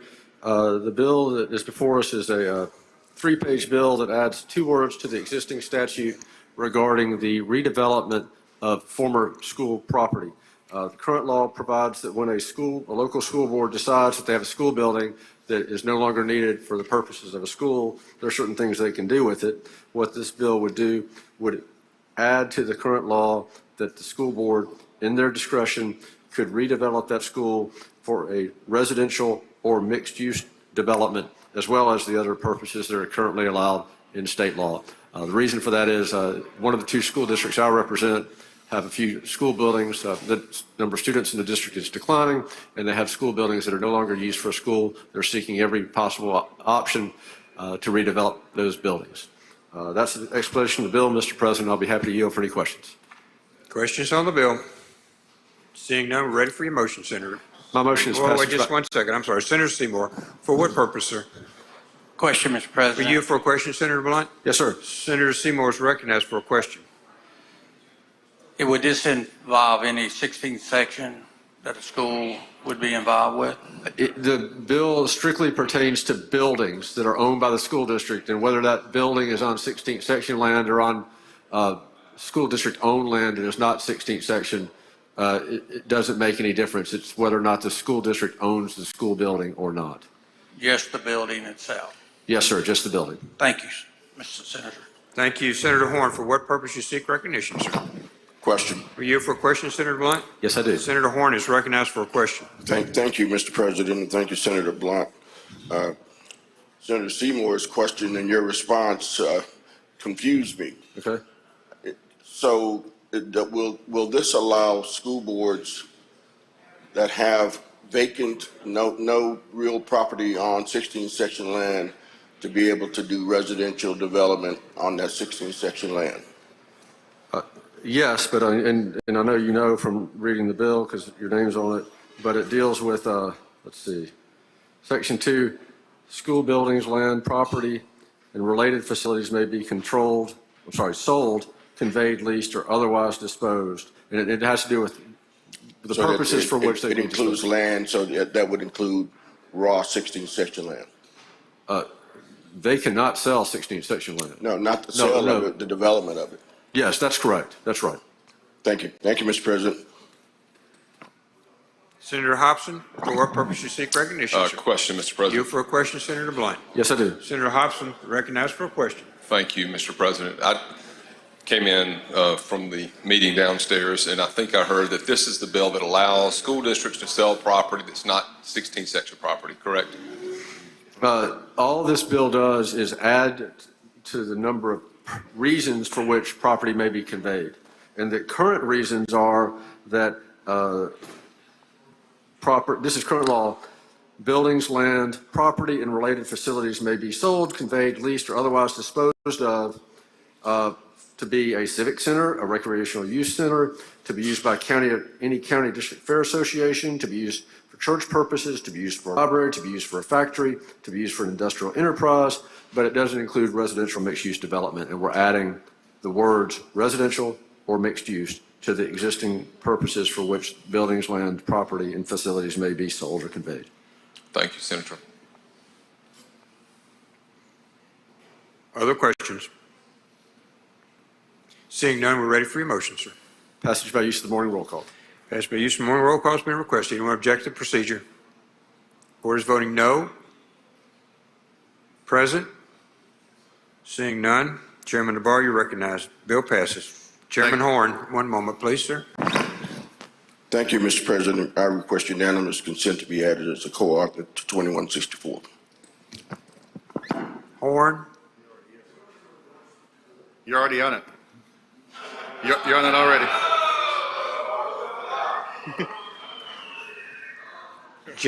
Jackson, added as a co-author. Thomas? Hickman? Seeing no others. Who else? Oh, I'm sorry. Butler? Simmons? Seeing no objections, granted. Okay.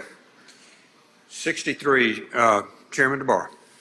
Thank you, Mr. President. Call up that title and that item have the title read. Mr. Clerk, please read the title. Senate Bill number 2360, Agricultural High Schools Revised Board Membership. Make the usual motions. Senator makes the usual motion. All in favor signify by saying aye. Aye. Opposed, no. The ayes have it. Please proceed. If you could recognize Senator Johnson to explain the bill. Senator Johnson, you're recognized to explain the bill. Thank you, Mr. President. It came to my attention that a school district in my district happens to be the only school district in the state with an even number of voting board members. This bill is an attempt to correct that. Currently, it is an agricultural high school, and so it has one board member from each supervisor district in the county, 3 appointed by supervisors, 2 by the school board for the county, and then the county superintendent sits on the board. And the intent was that they would be an ex officio secretary on the board.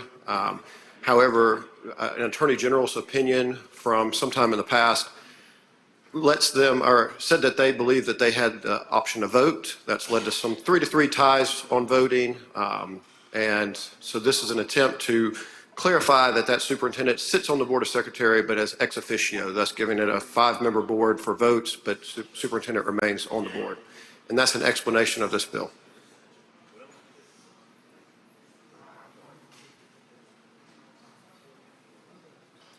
Questions on the bill. Senator Sparks, for what purpose, sir? Question, please. Will you yield for a question, Senator Johnson? Yes, sir. Senator Sparks is recognized. Thank you. This applies just to your high school and your district, is that correct? So, yes, there is another agricultural high school. However, they haven't had this issue. The superintendent for the Forest County Schools, I think it was in the 90s, got an attorney general's opinion on it, and superintendents have been using that opinion to vote in Forest County, but I'm not aware of it being an issue in Itawamba. I'm told that this is the only school in the state that has an even number voting. Okay, so because I do represent the district where Itawamba is. Final question. I understand you said this bill is to clarify the law. So, well, to clarify what I'm told the intent was supposed to be, that the superintendent for the county school district would serve on the agricultural high school board, but as a non-voting member. And this is just to clarify that it is ex officio, but he does serve in the capacity of secretary. Thank you. So you had an AG's opinion that muddied the water and you're clearing it up with law. I thank you for that.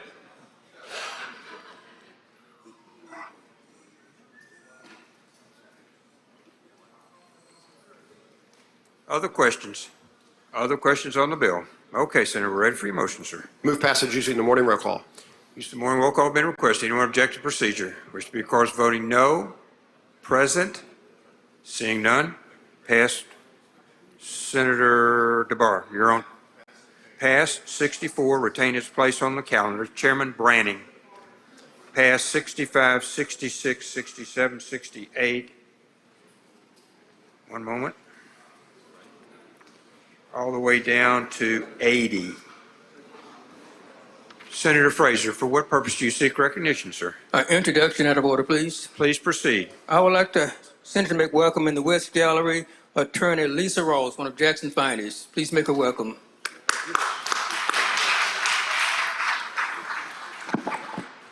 Chairman Bryan, 81 and 82, retain his place on the calendar. Chairman Michelle, Senator Michelle, you're recognized. We're on 83. Thank you. Mr. President, I'd like to skip item 83 and have it retain its place on the calendar and go to item 84, Senate Bill 2615, and have the title read. Mr. Clerk, please read the title. Senate Bill number 2615, contract personnel authorized to purchase base plan of the state and school employees' health insurance plan. I'd like to make the usual motion. Senator makes the usual motion. All in favor signify by saying aye. Opposed, no. The ayes have it. Senator Michelle, you're recognized. Thank you, Mr. President. This legislation is reactionary to a clause in the Affordable Care Act that was passed that classified some contract workers as regular employees and required the employer to offer them health insurance benefits. Currently, our state health plan does not allow contract workers to meet the requirements to be on the state health care plan. Unfortunately, this has resulted in millions of dollars in fines to some of our state agencies. As an example, last year, in 2019, we incurred $13 million in fines, and the majority of that was from Boswell Regional Mental Health Facility and from the Department of Health. $9 million of the $13 million was from those two, and it's mostly healthcare workers they're employing to meet the requirements of operating the facilities. In order to avoid future penalties, we need this legislation in order to offer minimum coverage for personnel who work at least 30 hours per week.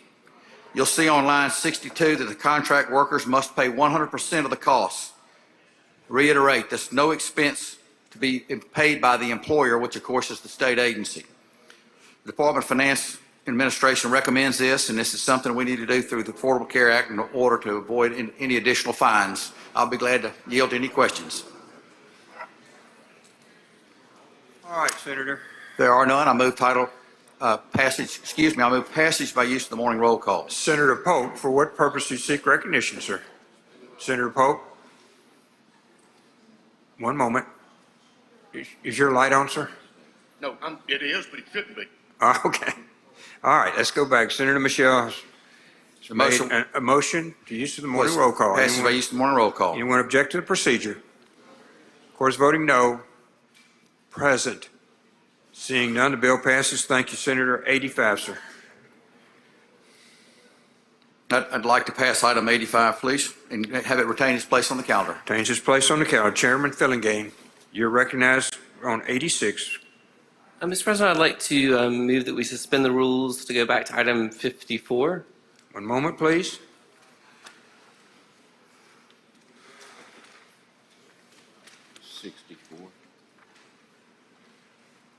Motion to suspend the rules for item 54. All in favor signify by saying aye. Aye. Opposed, no. The ayes have it. You're recognized for item 54, Senator Fillingane. Thank you, Mr. President. I'd like to go to the item called up and have the title read. Mr. Clerk, please read the title. Senate Bill number 2420, Public Funds Offender Registry create. Make the usual motion. It's the usual motion. All in favor signify by saying aye. Aye. Opposed, no. The ayes have it. And if you'll recognize Senator England to explain the bill. Senator England, you're recognized to explain the bill. Thank you, Mr. President. Thank you, Mr. Chairman. Senate colleagues, Senate Bill number 2420 that is before us now is the Public Fund Offender Registry that was before this body last year. There is much of the same language still in the bill that passed in here 52-0 last year. Essentially what the bill does, it outlines in Section 1 different registrable offenses that include things like false representations to defraud the government, embezzlement, bribery, different things like that that deal with with the government and specifically with taxpayer dollars, this bill will create a registry to be maintained and established by DPS, Department of Public Safety. It will contain names of individuals on the registry, and anyone that, and I want to mention this specifically, Senator Barnett worked with me on this. You cannot be removed from the registry if you still owe money that you've embezzled or stolen from the state or from any municipality or any government entity. And you are on the list for 5 years from the date of conviction or from the date that you finish serving your time, whichever is later. You can pay your money back and request to come off the list early, which is an incentive that we've built in here to try to get people to pay their money back. That's essentially the bill. This bill made it to the governor's desk last year. And according to the veto message, the bill was vetoed. The veto message mentioned the registry as a much needed part of our law, but it was due to it was due to language that was added during conference is why this bill was vetoed. So if we can get this back to the other side of the hall, we have it. Or I have an agreement that this will come through clean and maybe make it back to the governor's desk. I do have an amendment from some information that came up with discussions with all the lawyers and the Judd B committee. There's a lot of us in there, so of course we always find something to add or to clean up. If you'll look at the bill in front of you, it says conviction includes a disposition of pretrial diversion or non-adjudication under section 99-15-26. What the amendment will do when I make it here momentarily will make sure that that code section 99-15-26 will refer back to these crimes mentioned as offenses under this statute will not be eligible for pretrial diversion or non-adjudication. So I do have that amendment at the that I'd like to make at this time. Okay, is that on the screen? We have an amendment. Senator Sparks, for what purpose you seek recognition? Question on the amendment, please. One moment, sir. Okay, I think we have the amendment on the screen, sir. Thank you, Mr. Chairman. You're recognized to discuss the amendment, Senator Yes, England, and he's deferred to you, Senator Yes, I yield for a question on the amendment. Thank you. I want to understand what the amendment does. We had talked about pretrial diversion and the possibility that pretrial diversion would be stricken from this bill because pretrial diversion is not an adjudication. It's an agreement between the DA's office and the defendant and their counsel. Is that what this bill does, or is this bill saying that all of the crimes listed no longer qualify for non-adjudication? Yes, the crimes listed as a registrable offense under what shows as lines 24 through 29 of the bill without the amendment, those crimes which deal with bribery, defrauding the government, embezzlement from the state or from municipalities or governmental entities, those will now be listed as not eligible for pretrial diversion or non-adjudication. Those specific crimes. I know there's already some that are listed in that section as not being eligible. This adds these crimes to that provision. Okay. Which of these crimes was not already on the non-adjudication list? I know we discussed that. I'd be glad to check with counsel to make sure. At this point, I have no problem with the intent of the bill, but the problem is this is the exact opposite of what the question I asked in committee. This actually makes crimes that are not eligible for. We passed a bill, I think 2 years ago, on behalf of the state auditor's office, and the legislature saw fit to remove pretrial diversion from someone who had embezzled or taken by fraud even any amount over $10,000. But we're going to disallow other crimes to be on the 99-15-26 ability. That's a little different than what we're looking at in pretrial diversion. I still say pretrial diversion is not a conviction, so I'm not sure if I'm trying to make an amendment to the amendment, but I would like to work with you on the bill, but a pretrial diversion has got to come out by definition of conviction would be my opinion on that.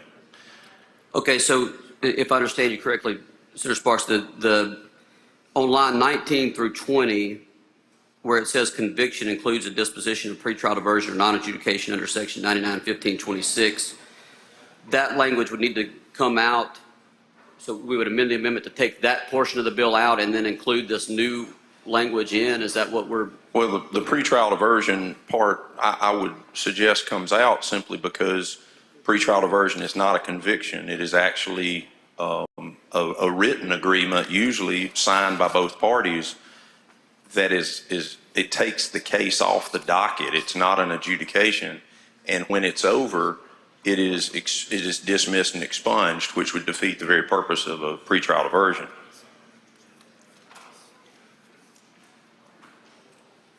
If you'll give me just 1 second, Senator Sparks.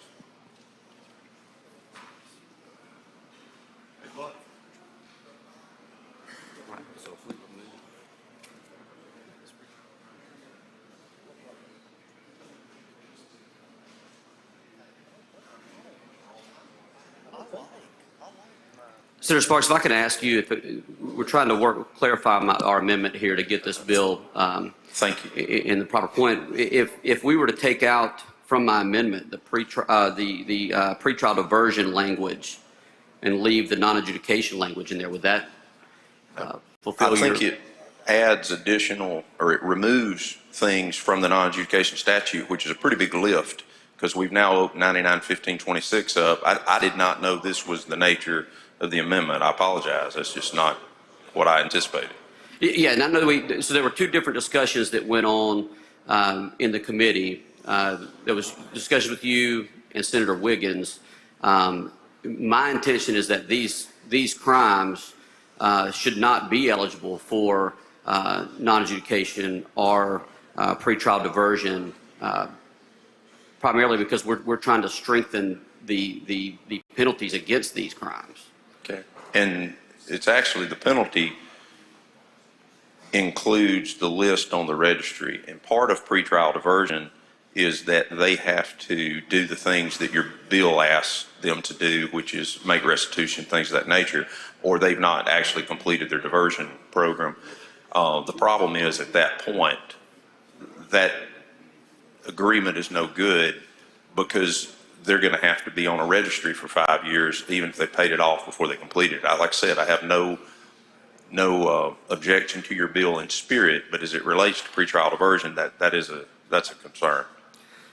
Senator Sparks, if the amendment were to remove the language on 19 through 20, where it says conviction includes a disposition of pretrial diversion or non-adjudication under section 99-15-26, if my amendment simply removed that, would that satisfy? I think it would. I'm looking at what's on the screen, and that's not what's on the screen. That's not what's on the screen. So if we can, and I don't want to ask you to table it for a moment, but I would like to work with you on it. Well, I would accept that as a friendly amendment to the amendment and make that, or I'm sorry, I would withdraw my amendment and would be happy if you wanted to enter that amendment into the bill. I think that may be the easiest way procedurally to do that.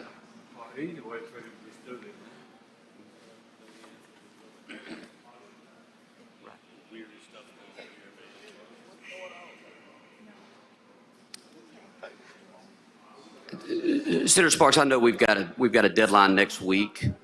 I wonder if we could table this bill subject to call of the chairman and bring it back up this next week, and you and I can look at this amendment. Would that? Thank you. Be okay? Yes. Thank you. Okay, so my motion is so that I can work with my colleague, Senator Sparks, and with other colleagues in here that may have questions on this very important bill. My motion now would be to table this subject to call of the chair and leave it remaining on the, that it retain its place on the calendar as such. Okay, that is your motion?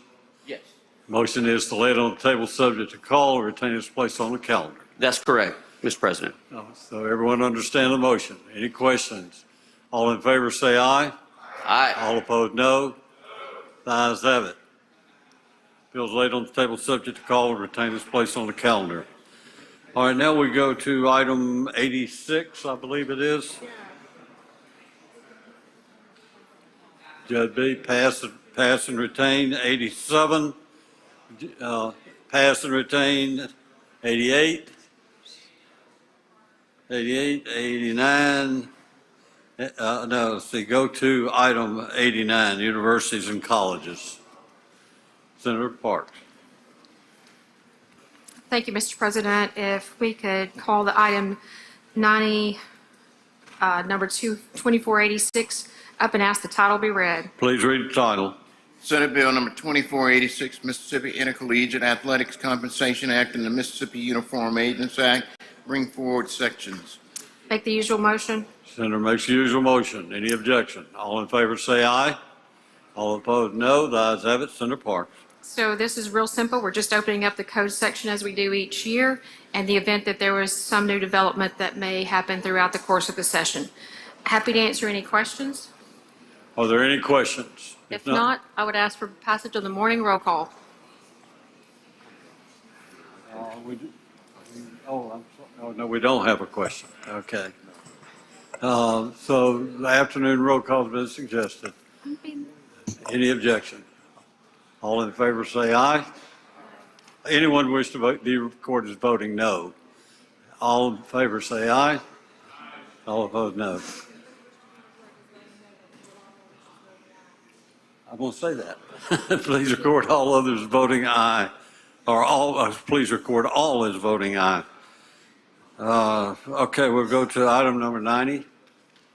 Thank you, Mr. President. Call up item 90, Senate Bill 2581, and ask the title be read. Please read the title. Senate Bill number 2581, Commission on College Accreditation, revised technical provision related thereto. Make the usual motion. Senator makes the usual motion. Any objection? All in favor say aye. All opposed, no. The ayes have it. Senator Parks. Thank you, Mr. President. This is merely a technical change, which involves IHL.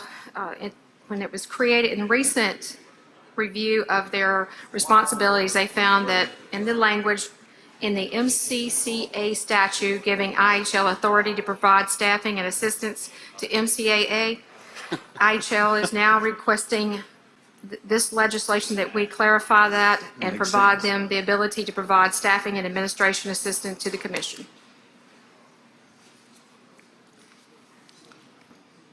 Happy to answer any questions. Are there any questions? Seeing no questions, Senator. Ask for passage of the bill on the afternoon roll call. Senator moves we pass legislation based on the afternoon roll call. Does anyone object to this procedure? Does anyone wish to be recorded as voting no? Seeing none, please record all present by the use of afternoon roll call as voting aye. Did we have an afternoon roll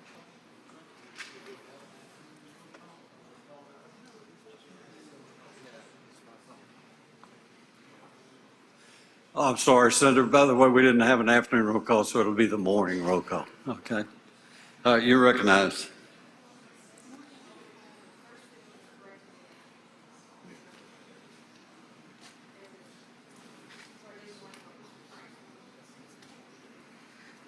Thank you, Mr. President. I'd like to go to the next item, Senate Bill 2590, and ask the title be read. So you pass and retain item 91? Oh, I'm sorry. That was 91. 92, 2590, please read the title. Senate Bill number 2590, Mississippi State University Authority to lease property for public-private partnership student housing, increased term. Make the usual motion. Senator makes the usual motion. Anyone object? All in favor say aye. All opposed, no. The ayes have it. Senator Parks. Thank you, Mr. President. This time I'd like to ask Senator Williams to explain the bill. Senator Williams, you're recognized. Thank you, Mr. President. Thank you, Madam Chair. Senate Bill 2590 comes at the request of Mississippi State University. It is Phase 2 of the College View Development Project. In 2015, this came before the legislature, and they granted a 50-year lease. This bill simply extends the lease for Phase 2 to 65 years. Due to construction costs and things that have changed since then, they have come forward with that request. This will be for a very specific parcel of land on the Mississippi State University campus. It is for residential housing, And in 65 years, at the termination of the lease, the property or the building will be given back to Mississippi State in satisfactory condition. I will yield for any questions, Mr. President.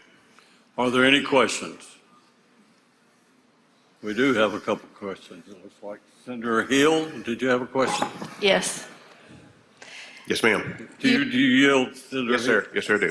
When you say residential housing, you mean like dormitories for the students? Yes, ma'am, that is correct. Okay. Actually, for the graduate students is the intent. Okay, and they're building the building? Yes, ma'am, they are. Thank you. Yes, ma'am. Senator Horn, do you have a question? Yes, Mr. President, I do. You yield, Senator Horn. Yes, sir, I do. You recognize Senator Horn. Thank you, Mr. President. Senator Williams, the pertinent language is in at least two spots in this bill. I'm looking at line 93, beginning on line 92. The way I read this, we gave them 40 years, and then with 2 additional options for renewal not to exceed 10 years, that's 50, and 1 additional option not to exceed 5 years. I read that as 55 and not 65. If I understand it right, it's an additional lease for 40 years with 2 options. Option number 1 is the ability to extend 2 years. You can do that twice. That would be 20 more years with an additional 5-year option. If I'm reading it right, sir. Well, 2 additional options. 2 for additional periods. options for renewal periods not to exceed 10 years. So That's 2 of those at 10. So 2 10-year periods. And then right after that, if you look at the inserted language, and 1 option, 1 additional option. Right, for 5. And For renewal that gets us 5. to 65. Yes, sir. If I understand it correct. Thank you, Mr. Chairman. Thank you, Mr. President. Yes, Thank you. Senator Polk, you have a question. Question, Mr. President. You yield, Senator Polk. For Yes, a sir, I do. question. You recognize Senator Polk. Thank you, Mr. President. Thank you, Senator. Are you aware, the first time I ever saw long leases in Mississippi was at Mississippi State University, and I believe it was several years ago for about a 40-year lease. Yes, sir.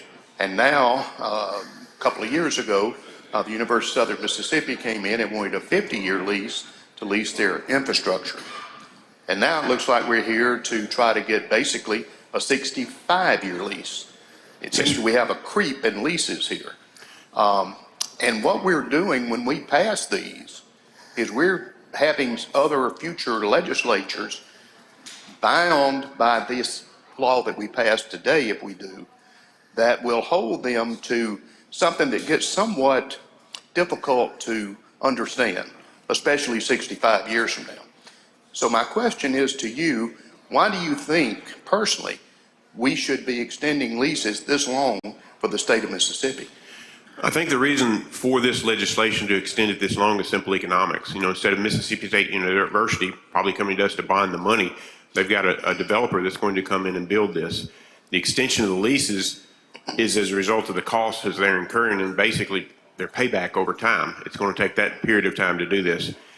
In vetting this bill and talking to Mississippi State University, the piece that gave me, the part of it, conversation that gave me solace was that this building has to be returned to Mississippi State University in satisfactory condition. In other words, they can't just use it, beat it to death, turn it back to the university. When it's turned back to them at 65, it becomes at 65 years, if that would be the extent of the lease that this particular legislation goes to, it's got to be turned back in a condition where there's still a useful life out of it. Well, I would be disappointed if that were not in the lease. Yes, sir.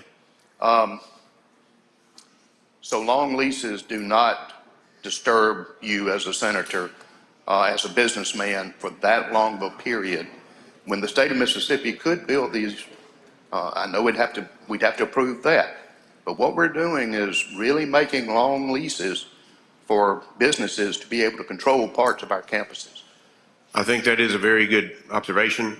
Senator, there again, with this being to a specific parcel of land, fear of setting the precedent does exist with this. It wasn't kind of a broad thing. It's a specific parcel of land. This is phase 2 of a project that had a 50-year lease, and yes, we're asking for a 15-year extension in that. So I appreciate the point, and it's taken. Thank you very much. Thank you. Any other questions? Seeing no questions, motion. My motion will be passage upon use of the morning roll call, Mr. President.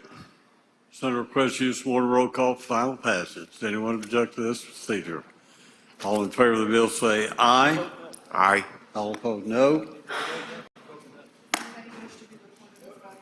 Anyone wish to be recorded as voting no? Senator Hill, Senator Wiggins, Senator Chisholm, Senator McClellan, and Thompson, and DeBar, and what's his name? His name is Carter, isn't it? Hey, yeah, Senator Carter.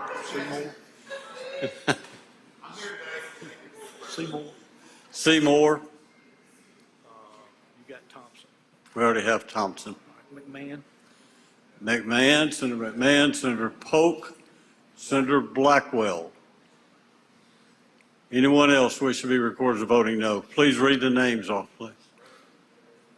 Oh, Senator Tate as present.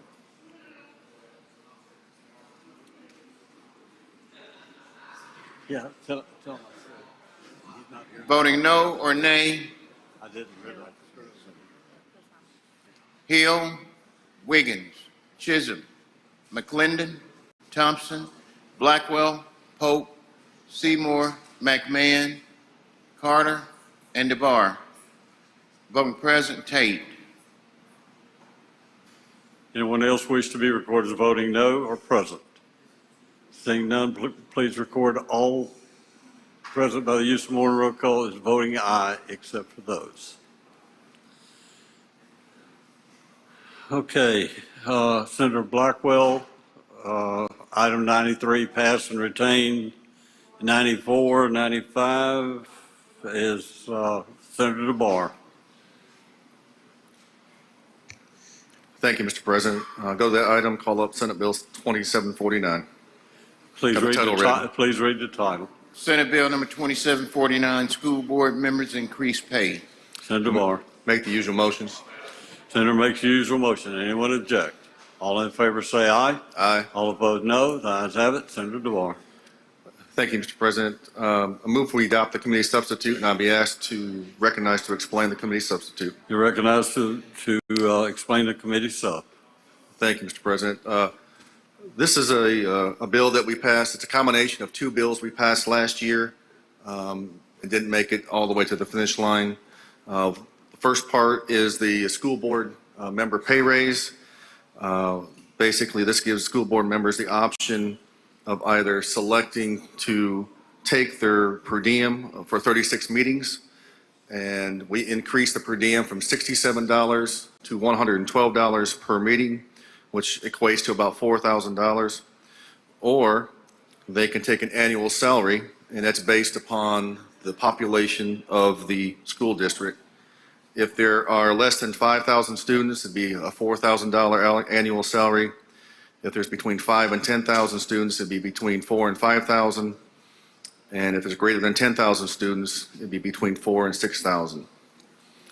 The second part of this bill adds on line 148, allows, if you're an employee of a district and you transfer to another school district in Mississippi, allows you to transfer and take with you up to 5 leave days. And so, like I said, this was passed last year, both bills. We put them into one this year, and that's the explanation of the committee sub. Mr. President, I'll yield for any questions. Are there any questions? If there aren't, move that we adopt the committee sub. That's correct. All in favor say aye. Aye. All opposed no. Senator DeBar. Move for passage by use of the morning roll call. Senator requests use of morning roll call for final passage. Are there any questions? Senator Blackwell. Call the roll.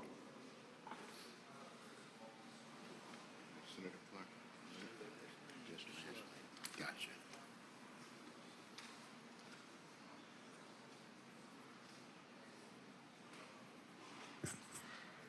Barnett.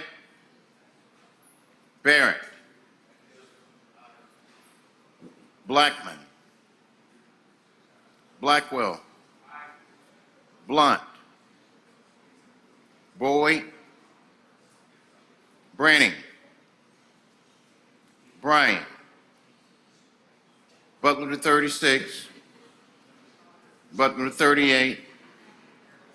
Carter. Kaufman. Chazanall. Chisholm. DeBar. Delano. England. Fillingane. Frazier. Harkins. Hickman. Hill. Hobson. Horn. Jackson. Johnson. Jordan. Kirby. McCon. McDaniel. McClendon. McMahon. Michelle. Moran. Norwood. Parker. Parks. Polk. Seymour. Simmons with the 12. Simmons with the 13. Sojourner. Sparks. Suber.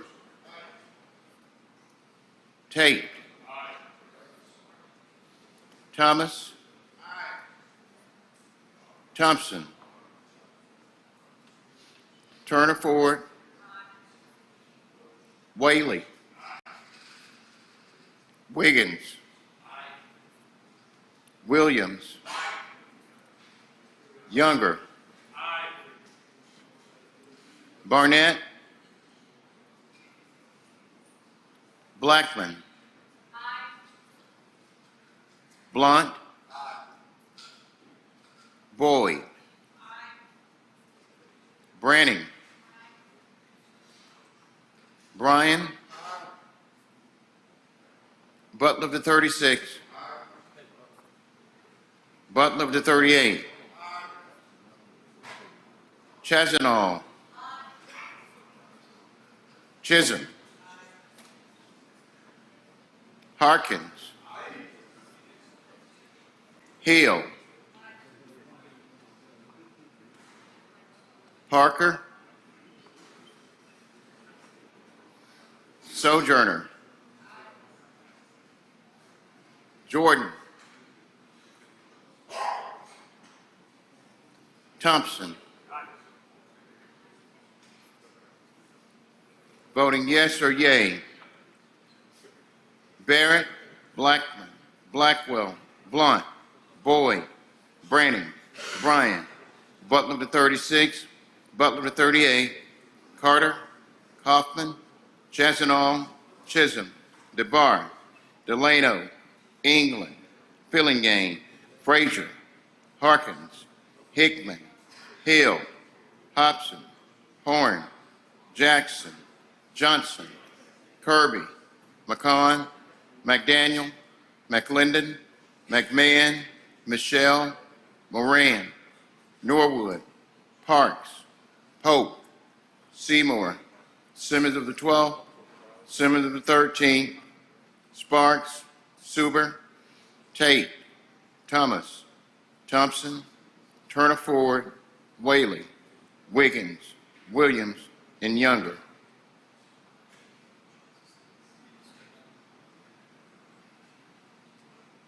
Okay, Senator Seymour, for what purpose?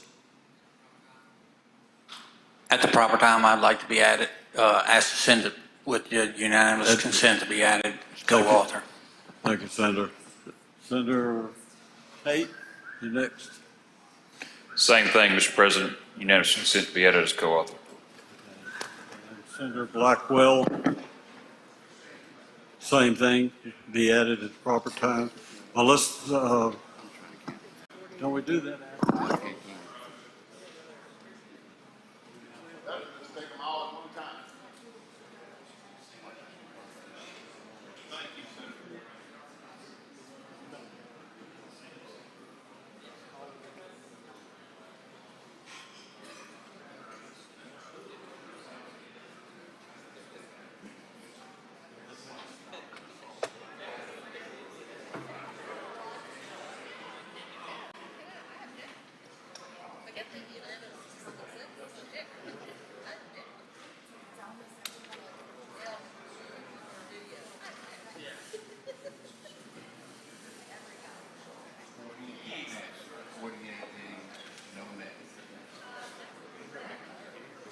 by a vote of 48 ayes and no nays, the bill is passed. Now, there are a lot of people want to co-author this. If you'd be so kind as to just circle it and bring it up to them, if that's all right, anyone that wants to be a co-author that we haven't already named. Okay. Now we go to item, let's see, item 96. Senator Barr, pass and retain. 97, DeBar, pass and retain. Ports and Marine Resources, Senator Moran, pass and retain. 99, Technologies, Senator Delano, pass and retain. Okay. Number 100. 100, Senator Hill.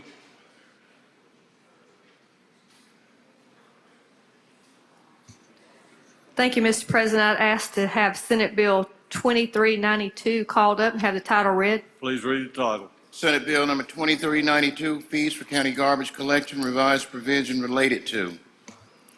Make the usual motion. Senator makes the usual motion.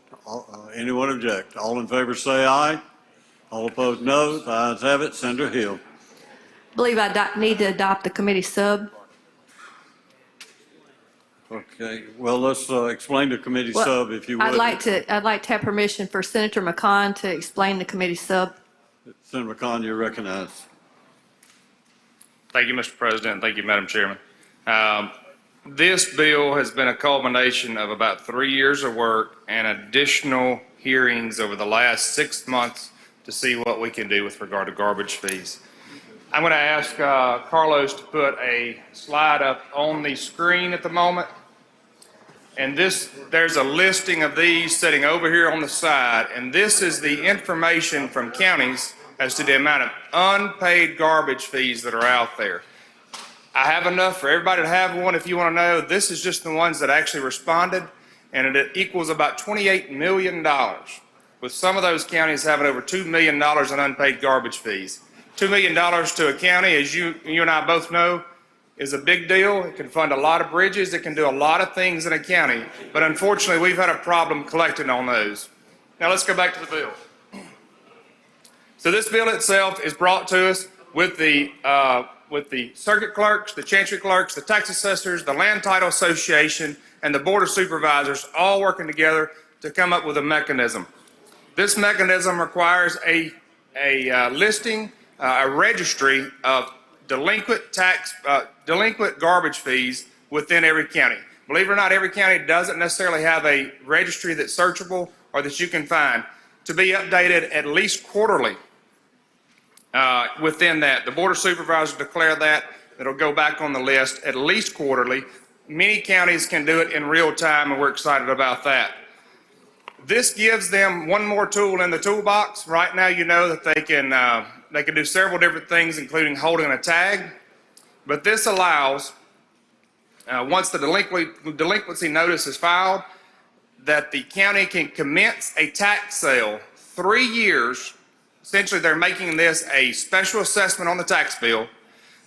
Commence it 3 years after the original of the delinquency notice, and the combined amount is at least $500. We're not talking about you having a $25 tax bill. We're talking about you having somewhere in the neighborhood of 3 years of delinquent garbage fees.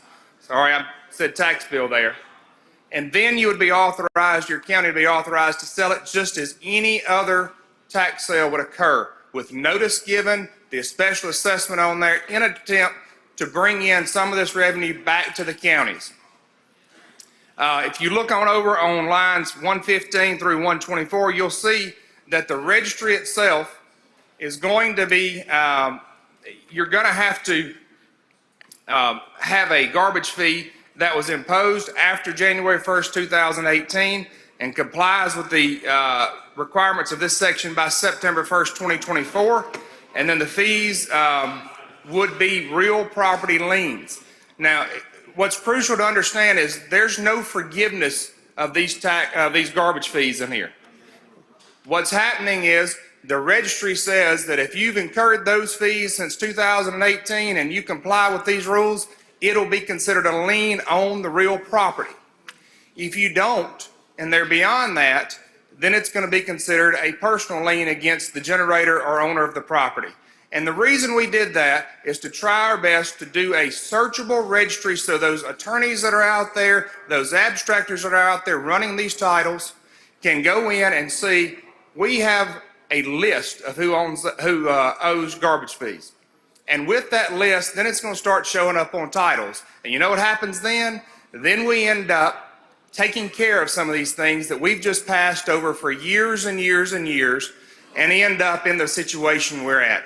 There is no perfect fix, but this is the best option that we could come up with to allow the counties that option, that alternative to move forward on those collection of those garbage fees. But I think it is crucial to understand that there's no forgiveness in here. We're not saying that you're done, that, if your fees were before January or 2018, that you're forgiven. This is just saying that if it's not recorded pursuant to this statute, then it's not going to be considered a lien on real property, but it is still collectible under the current statutes. I would entertain questions at this time, Mr. President. Are there any questions? See no questions, Senator. Move for. I think we've got one right here. Well, Senator Sojourner for a question. Do you, okay, Yes, do you yield to Senator Sojourner? I do. Thank you, Senator Mr. Sojourner. President. Thank you, Chairman, and thank you for your work on this, because I know it's been going on for a long time. We talked about this in committee a little bit, because in the county that I live in, I think we probably have the worst garbage situation in the state of Mississippi. Give me the Cliff Notes version really quick. If I don't pay my garbage bill for 3 years, and I want to discuss some more there, exactly what happens? If you've gotten over $500 and it's 3 years from the original delinquency notice, then at that point, it would become a special assessment on your tax bill, and you would still owe that. You would have every right to pay it with that special assessment as you would any other time. But if you failed to pay it, then at that following tax sale, it's going to go in just as any other tax bill would on a sale that was, or property that was not paid. But you can't go after my property. Only if you comply with the sections in here where it says after 2018, as long as it is filed on the registry that's set up in every county, then it would become a lien on real property. So if I don't file, you can go after my property.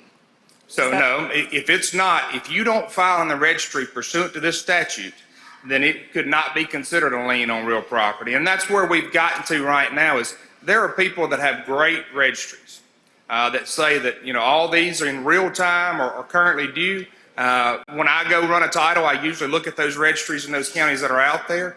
And then you've got some counties that have an office of just garbage collection. But then you also have some out there that are not doing as good of a job of keeping those records up. And it's not proper for you to not have a notice or a listing, and then all of a sudden it come up 4 or 5 years later when it could have been remedied at the sale of the property. Okay, and so there's nothing in this bill that does anything to guarantee that if I pay this bill, that my garbage is going to be picked up. So I believe we're going to come back to the statute, the state of Mississippi, and I can't remember if it's going to be an actual statute or some case law out there that says, as a county, you cannot legally stop picking up the garbage if somebody fails to pay. That happens repeatedly I in understand Adams that. County. You and I have talked about the concerns in Adams County, and I hope, of course, everything is going to be contingent on your board of supervisors going forth and either collecting it or contracting with someone to do that as far as collecting the rubbish itself.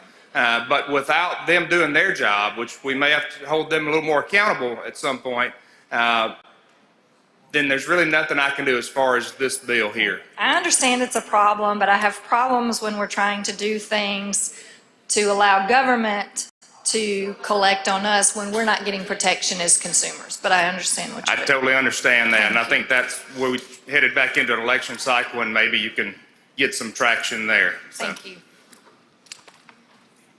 Are there any other questions? Senator Blackwell? Senator Blackwell. Thank you, Mr. President. You yield, Senator Blackwell? I do. Senator Blackwell. Thank you. I'm trying to understand this bill. So under the scenario I'm about to describe, if you would answer it, if I have a rental property and the tenants leave, do not pay their garbage bill, am I eventually going to get a lien on my property for that garbage bill? Technically, you would already have a lien on that property pursuant to current statutes, generator or owner of the property itself. Thank you. So if there's no other questions, I'd move to adopt the committee sub. Motion is to move to adopt the committee sub. All in favor say aye. Aye. All opposed, no. The ayes have it. Committee sub's adopted. Mr. President, I would now move for final passage by use of the morning roll call. The roll call is requested. Please call the roll.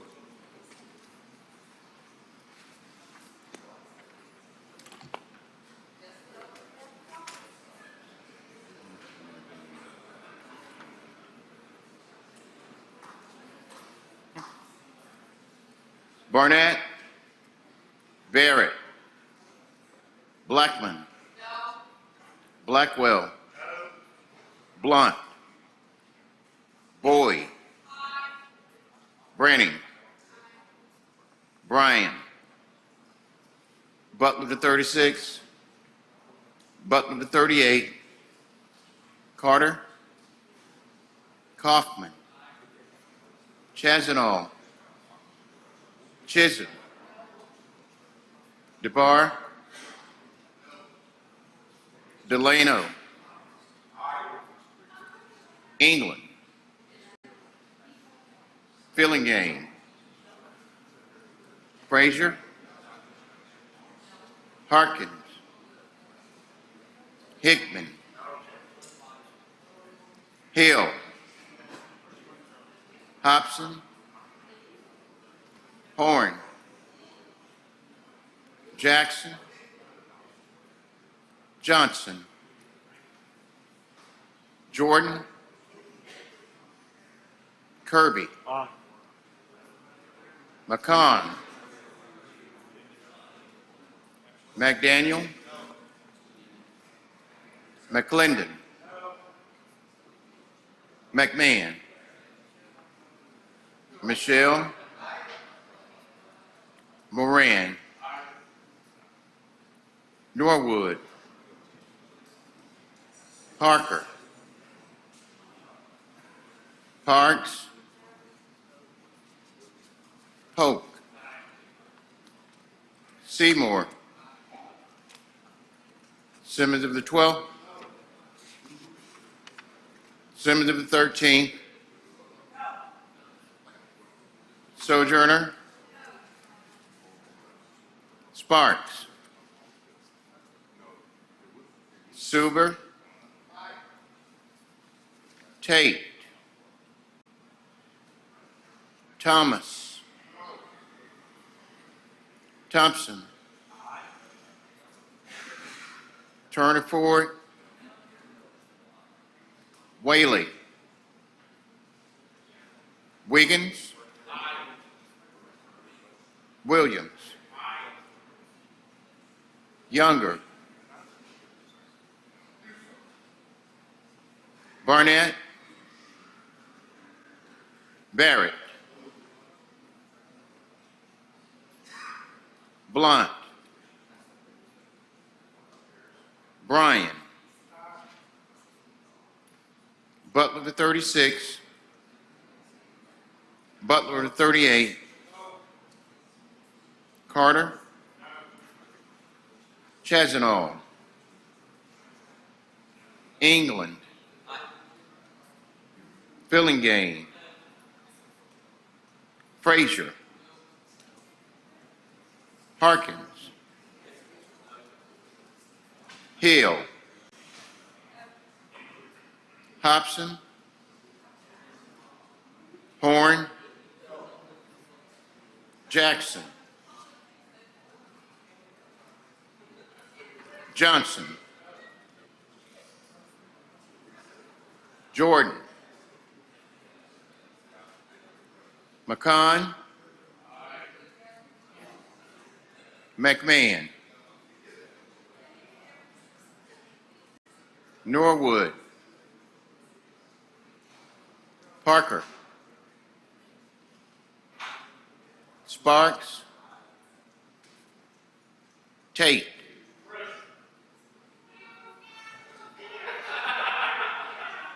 Whaley. Younger.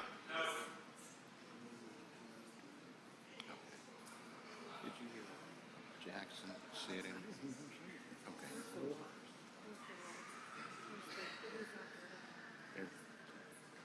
Senator Jackson, for what purpose? To the vote, I'd like to announce a pair. You recognize. If Senator Jordan was here, he'd vote no. I vote aye. Please record.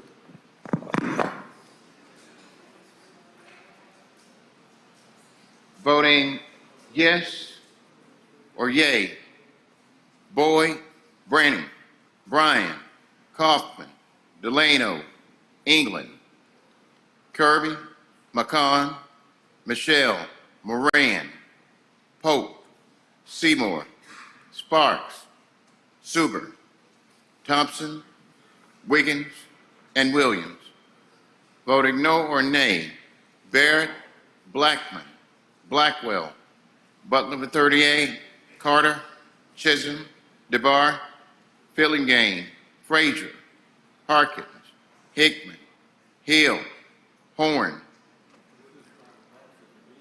Johnson, McDaniel, McClendon, Norwood, Parks, Simmons of the 12th, Simmons of the 13th, Sojourner, Thomas, Turner Ford, Whaley, and Younger.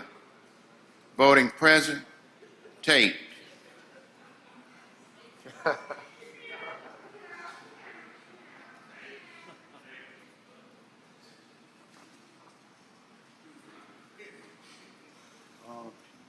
Oh, Senator Butler, for what purpose? To the vote. You recognize. I voted no. You please change his vote to no. Senator McCon, for what purpose? After they announce.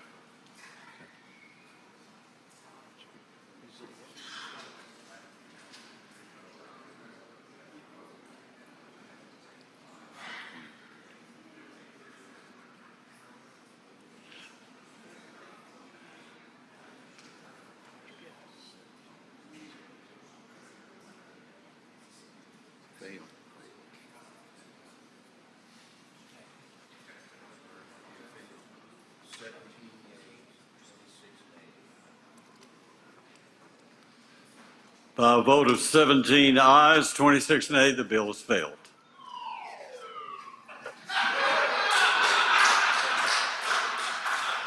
Okay. All right, let's come on, guys. All right, let's go to item 101, Senator Wiggins. Senator McCon. Oh, Senator McCon first before Senator Wiggins. I would like to hold that bill on motion to reconsider, Mr. President. Please join the chairman.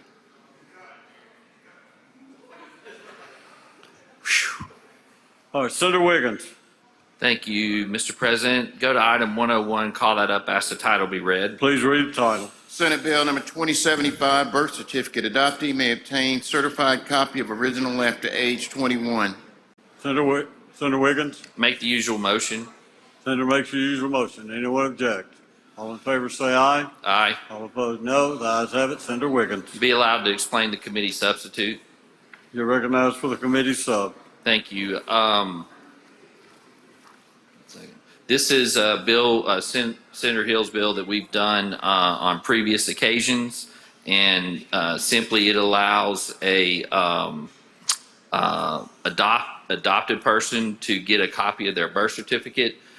In committee, we had a number of questions, and the committee substitute allows for that, which is it shouldn't conflict with a court order. And this is a good bill for adoptees and to allow them to have their birth certificate. With that, I'd be happy to answer any questions. Are there any questions? See no questions, Senator. Move passage on the morning roll call. We do have one question. Senator Turner Ford. Thank you, Mr. President. Mr. Chairman, I understand there's a committee sub and there was language that was added in committee. So would this language cover a situation where there has been an adoption and the file has been sealed? Would that, if someone over 21 wants to get a copy of the birth certificate, they must first go back to the court for the file to be opened or for them to have access to the birth certificate? They don't have to go back to the court, they get it, but anything that if you look at line 71 of the committee sub, it says unless otherwise ordered by a court.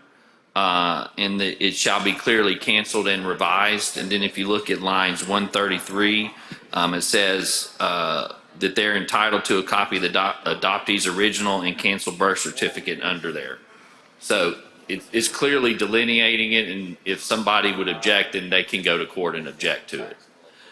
So my concern is for those files that are currently sealed and have been 20, 30, 40 years, if we pass this law. Nothing in here that I know of is retroactive. And that wasn't discussed in committee. So what you're talking about is retroactivity, and I don't recall anything in here being that. So those adoptions that have already been finalized, those files are closed. Well, I'm not going to and sealed. say that somebody's not going to try, but I'm just telling you that, and this says effective upon passage, effective July 1st, 2023. So it's not really a question, but it's a concern that I have for those families or individuals who have given up children for adoption. They've made peace with the situation, moved on, had another family, and maybe, And they can go to court and stop it. Do they have to go to court and stop it, or do they have to go to court to gain access? No, to stop it, and the 21-year-old can have access to it, but it can't conflict with the court order. So if the court says you can't do it, then you can't do it. I'm not sure if I'm effectively communicating my question. So when this bill, if it passes and this law becomes effective, if there's an adoption that has been finalized and the adoptee who is over the age of 21 goes to request the birth certificate, will the birth certificate be released without a court order? Based on your question, if you look at line 71 to 75, which is the language that we'll put in there, it says a person who has been adopted is entitled to a certified copy of their original birth certificate if they're over 21. And then it has that. And then if you go over, let's see, there's another language that says it cannot, there's language in there that says about it cannot conflict with the court order. So no, based on this, they don't go to court and get permission. They're automatically entitled to it, but somebody can go to court and stop it. How would the person know to go stop it if the person who is over 21 goes to Vital Records and gets the certificate? Section 1 talks about the Bureau of Vital Statistics and dictates what they can and can't do. So just briefly, can you tell me what they can and can't do? Yeah, it says that they keep a registry, that they and that the Bureau of Vital Statistics shall be required to prepare and register revised certificates only for births which occurred in Mississippi, that it may be issued, notwithstanding anything, an original or revised birth certificate can be issued by them and it dictates that, okay? And it talks about Section 2 about its central registry. And it says if you look at 125, line 125, any birth parent may file with the Bureau an affidavit authorizing the Bureau to provide the adoptee with his or her original birth certificate, or an affidavit prohibiting the Bureau from providing the adoptee with any information about the parents, so they can provide that affidavit. And then that's where I was citing lines 133 to 135, without affecting an adoptee who's entitled to a copy of the original and canceled birth certificate under the code section. And so, I guess the protection is. File an affidavit with the Bureau of if- Vital Statistics. Right, so that would be, I guess, they would have to be proactive to reach out to Vital Records if they Yes. do not want the certificate released. That's correct. Thank you. But remember, they're 21, the adoptee's 21 years old. But to your point, yes, they would have to be proactive. The parent who Yes. gave up the child for adoption. Yes, that's correct. Senator Kelvin Butler, do you have a question? Yes, sir, Mr. President. You yield to Senator Butler. Yes. Senator Butler. Thank you, Mr. President. Thank you, Senator. Now, I do not serve on Judd 8, so kind of help me understand. I'm kind of in line with Senator Ford's question is that why wouldn't you want the child to have the birth certificate? Why wouldn't you, or would Right. you not? I don't know why you wouldn't want the child to have it once they turn 21. And that's what the bill is doing, is once they turn 21, if the child who was adopted wants their original birth certificate, then they're entitled to it. But to Senator Turner Ford's question, if a birth parent doesn't want that to happen, then they can file an affidavit with the Bureau of Vital Statistics. Okay, and put that on record. All right, that's where I was going. Yeah. Now, why wouldn't a birth parent want the child to have the birth certificate? I don't know. Ask Senator Turner Ford. Honestly, I don't know. But I'm sure it's for confidentiality purposes, and they may have, they may be reasons that they gave up the child for adoption. And that's why they wouldn't. And who knows? There may be situations. I'm just speculating here, but it may be that, it was a bad relationship or something like that. So that's why they wouldn't. But what we're doing with this bill is saying a 21-year-old who's an adult, who's been adopted, can get access to it. And by the way, this is going on with the trend of more and more adoptees are having access to this, and actually people will tell you that that's a positive thing and create good families. But I don't know why. I'm speculating, but I don't know why they wouldn't. I think it would be a good thing. Thank you, Mr. Chairman. Thank you, Mr. President. Senator Fillingane, do you have a question? Yes. Do you yield to Senator Fillingane? Yes. Senator Fillingane. Thanks, Chairman Wiggins and Mr. President. I was trying to briefly scan over this. Of course, just to make sure that I'm understanding what we're doing, the adoptive child can always get a copy of their current birth certificate, because at the end of an adoption process, the court orders that a new birth certificate be created with the new parents' names listed as the parents of the child. But what you're talking about would be the original or canceled birth certificate from the original birth parent that has been replaced or supplanted by the new birth certificate, correct? Correct. Couldn't said it better myself. Okay, thanks. Thank you. Okay, are there any other questions? Seeing none, Senator Wiggins has moved for adoption of the committee substitute. I do. All in favor say aye. Aye. All opposed, no. Ayes have it, the committee sub's adopted. Senator Move Wiggins. passage on the morning roll call, Mr. President. Senator requests use the morning roll call for final passage. Anyone object to this procedure? Anyone wish to be recorded as voting no? Senator Blackman, Senator Frazier, Senator Horn, Senator Turner Ford, Senator Norwood, Senator Kelvin Butler, Senator Thomas. I'm sorry, Casey. Senator Kaufman? No. No, he's not voting. Help, I can't see him. Oh, Senator Albert Butler. I can't see Kaufman. Senator Simmons. Robert Jackson. Now Senator Thomas. Senator Sarita Simmons. Anyone else wish to be recorded as voting no? Okay. Please read the names of those voting no. Voting no or nay: Blackman, Frazier, Horn, Turner Ford, Norwood,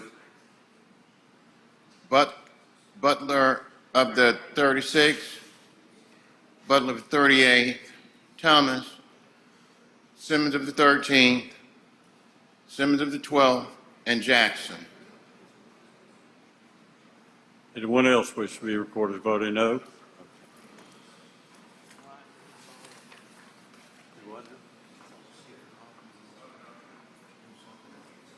Senator Kaufman, while they're doing that, do you wish to be recognized?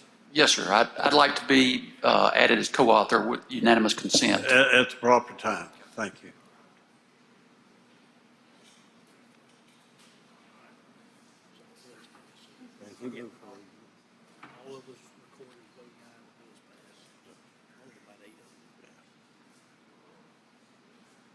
Okay. Are you waiting on me?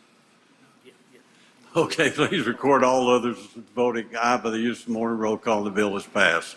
Senator Wiggins? Thank you, Mr. President. Asked that. I'm sorry, before we call that, excuse me, Senator Wiggins, we did have some co-authors for that bill. Let me get those first, if you don't mind. Senator Younger as a co-author. Senator Kaufman as a co-author. Anyone else? Please list those. Now, Senator Wiggins. Thank you. Asked that items 102, 103 are passed and keep their place on the calendar, and we go to item 104, call that up, ask the title be read.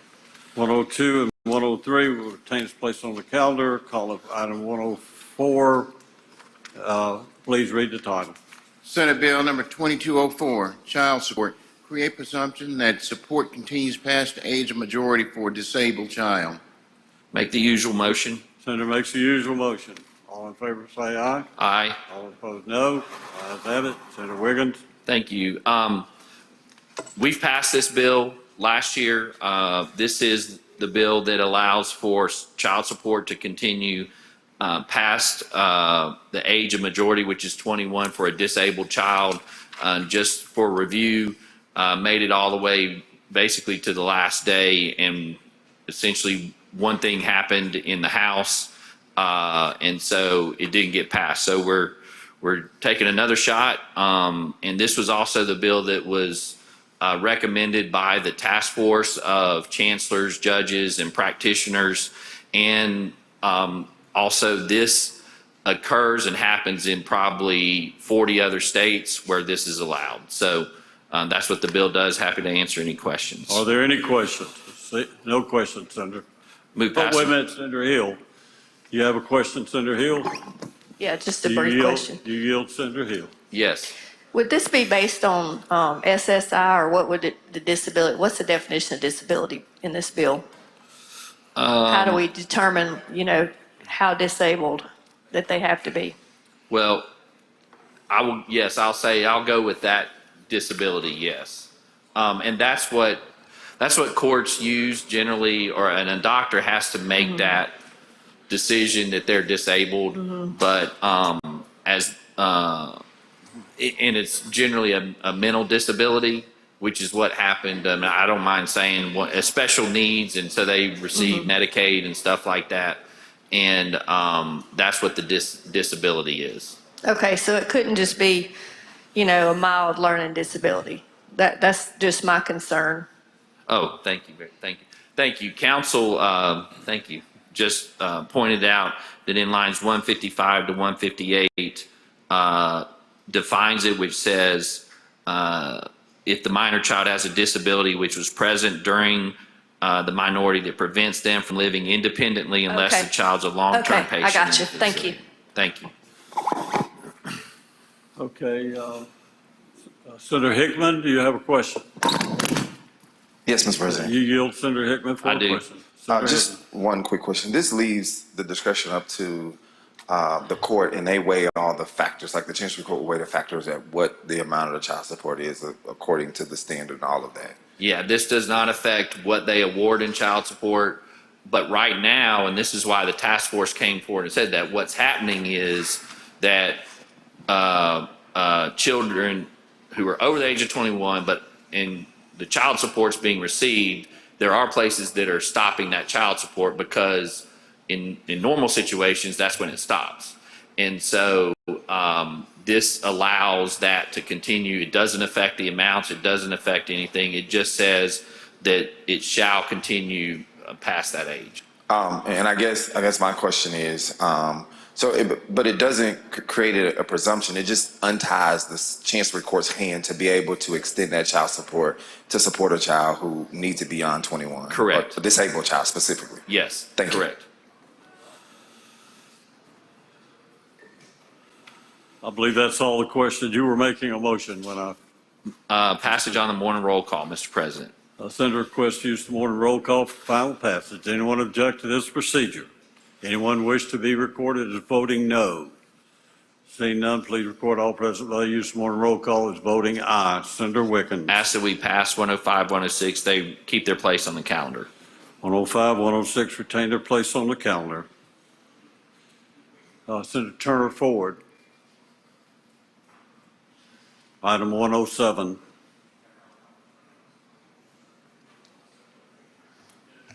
Thank you, Mr. President. I request that item 107 be called up in the title read. Please read the title. Senate Bill number 2203, Public Land in Rankin County, authorize DFA to assign property to state agencies and establish new veterans nursing home. Make the usual motion. Senator makes the usual motion. Anyone object? All in favor say aye. All opposed no. The ayes have it. Senator Turner Ford. Thank you, Mr. President. Senate Bill 2203 would grant DFA the authority to survey a tract of land that's located in Rankin County. The tract consists of 3,207 acres. There are about 13 state agencies that occupy the property. If passed, DFA would be authorized to survey the 3,207 acres, actually provide deeds of conveyances to the various agencies. What? Section 1, subparagraph 3 would authorize DFA to assign a location on this site for a new veterans nursing home. Section 1, subparagraph 4 would authorize DFA to assign a location for a warehouse to be located adjacent to the Office of Surplus Property. Section 1, subsection 5 would allow sewer easements to be described and attributed to each agency that occupies the property, and they would be assessed their proportionate use made payable to the West Rankin Utility District. And subsection 1.6 would authorize DFA to maintain control of the remaining acreage with the authority to execute timber leases. I'll now yield for questions. Senator Horn, do you have a question? Yes, Mr. President. You yield Senator Horn for a question. I do. Senator Horn. Thank you, Mr. President. Thank you, Madam Chair.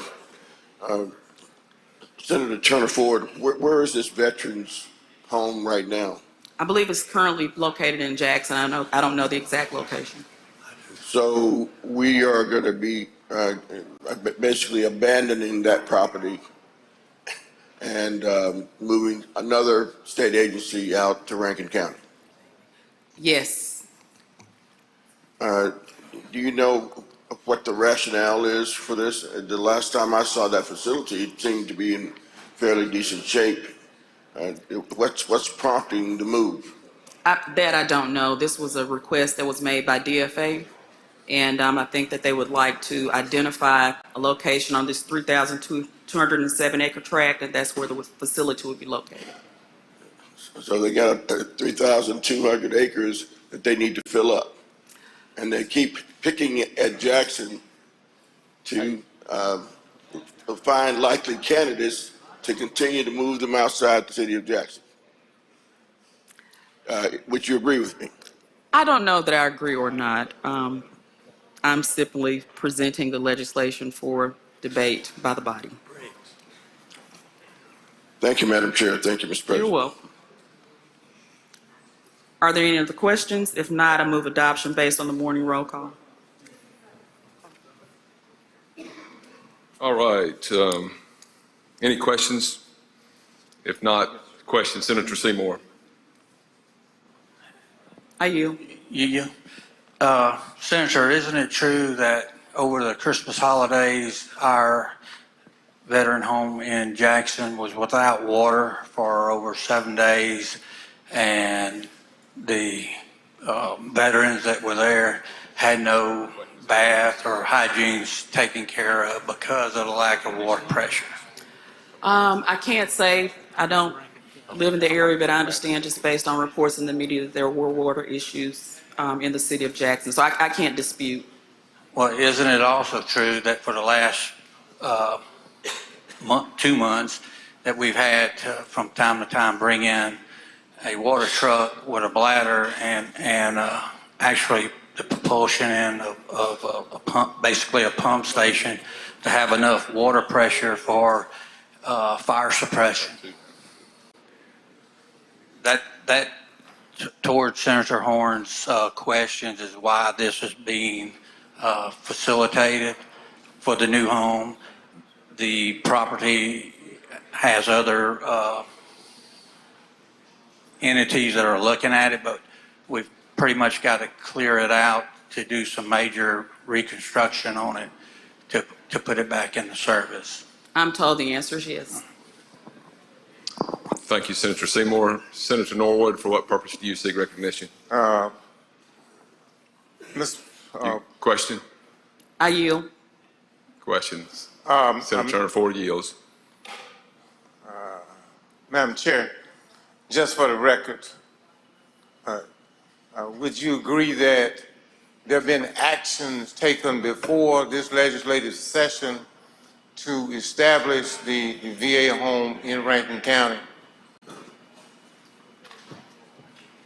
Money was appropriated to it last year.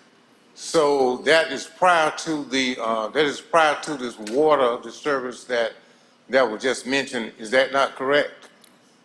Most recently, yes, that's correct. Thank you, Madam Chair. Thank you, Mr. President. Thank you, Senator Norwood. Senator Horn, for what purpose? No question. Are there any more questions of the chair?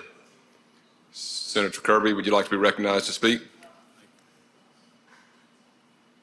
Thank you. Thank you, Mr. President. Ladies and gentlemen, since this is a request of the VA, this is not just someone requesting it. That home out there that's so nice has been shot into several times. It's been broken into in the last couple of weeks, and they're having all kind of problems. The veterans feel like really the military feels like that the veterans deserve more than a building that's being shot at, a building that's being broken into. This is a beautiful site. It's on a lake. It's something that our veterans deserve, and it's something they've earned, and I ask that you vote for the bill.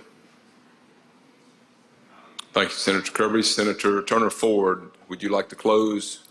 No, Mr. President, I would just move adoption based on the morning roll call. Thank you. The motion is adoption by use of the morning roll call. Does anyone object to this procedure? Does anyone wish to be recorded as voting? We have an objection. Mr. Clerk, please call the roll.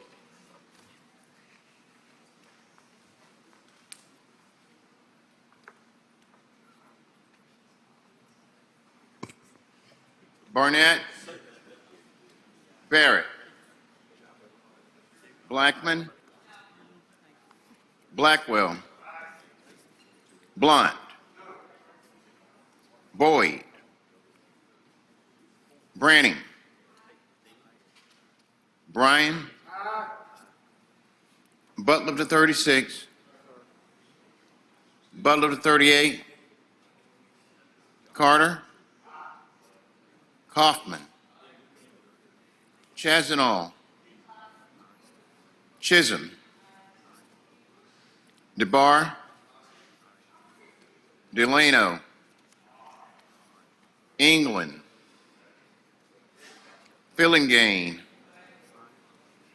Frazier. Harkins. Hickman. Hill. Hobson. Horn. Jackson. Johnson. Jordan. Kirby. McCon. McDaniel. McLendon. McMahon. Michelle. Moran. Norwood. Parker. Parks. Polk. Seymour. Simmons of the 12th. Simmons of the 13th. Sojourner. Sparks. Suber. Tate. Thomas. Thompson. Turner Ford. Whaley. Wiggins. Williams. Younger. Barnett. Barrett. Boyd. Butler to 36. Butler to 38. England. Hickman. Jackson. Johnson. Jordan. McMahon. Parker. Parks. Voting yes or yay.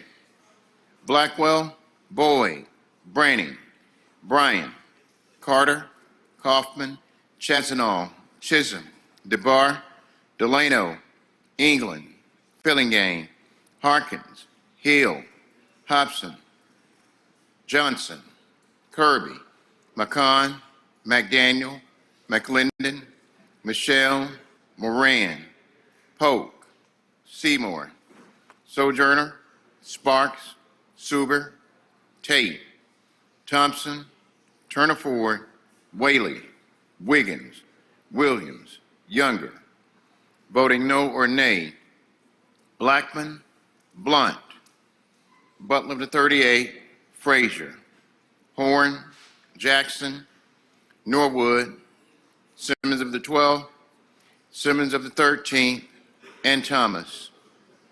Voting present, Butler of the 36.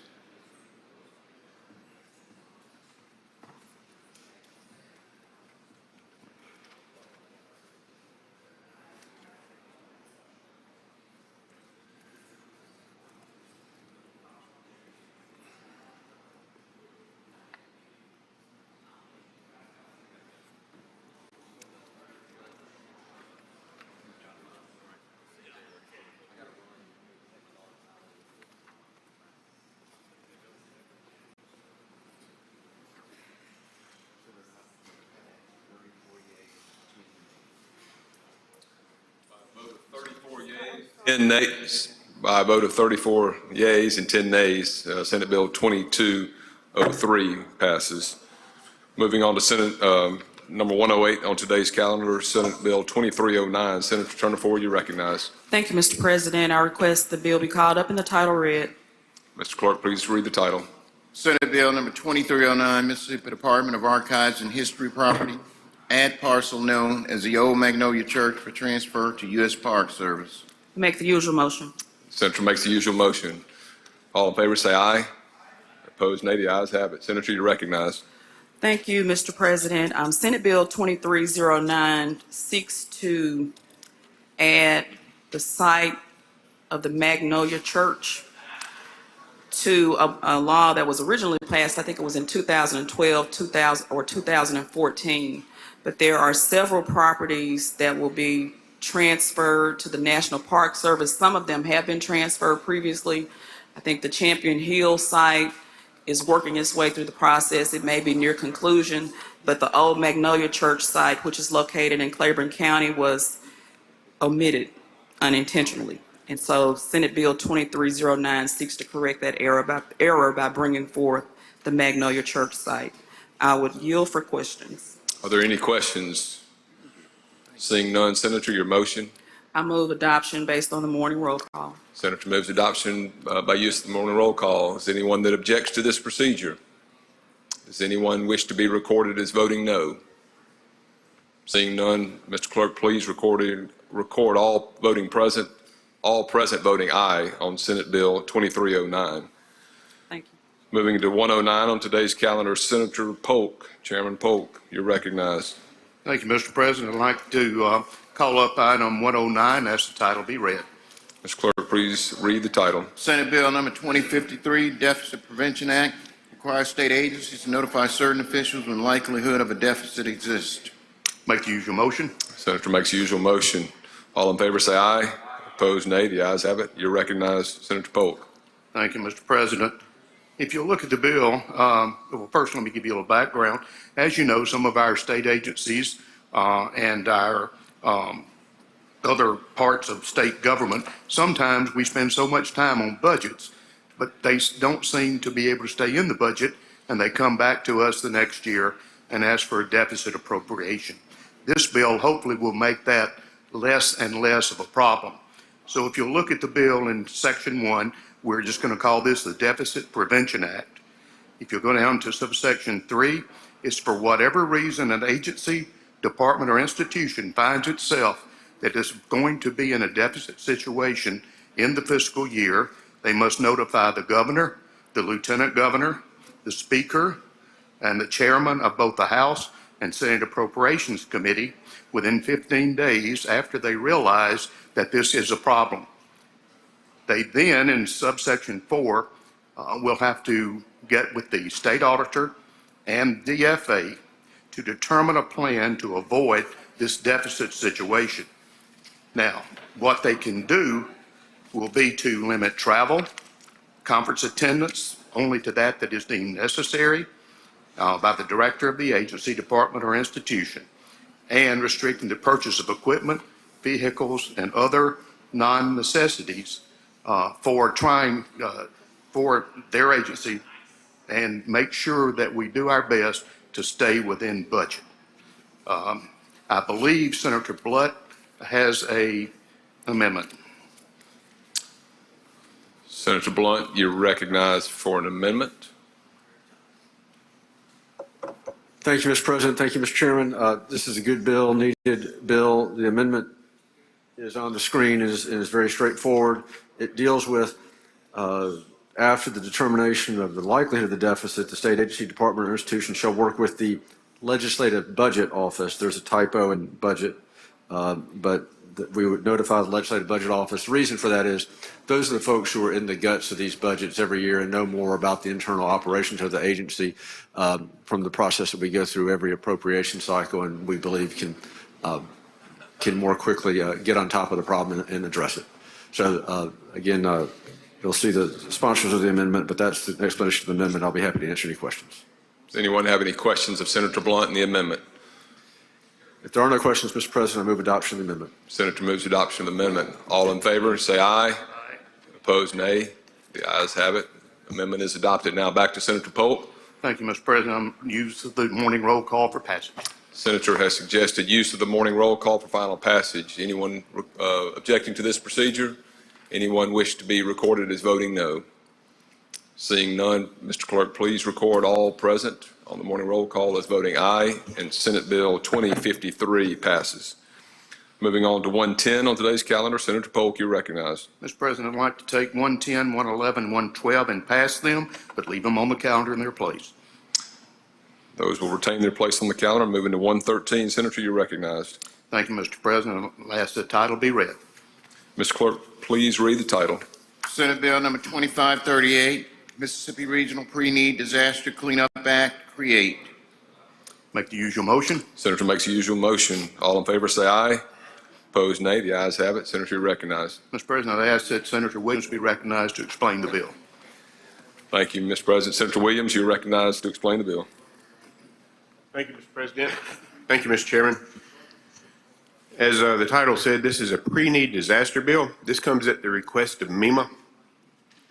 They came to us, I think, in November and requested that we draft this bill that would allow counties to pre-qualify for vendors that would do cleanup after a natural disaster.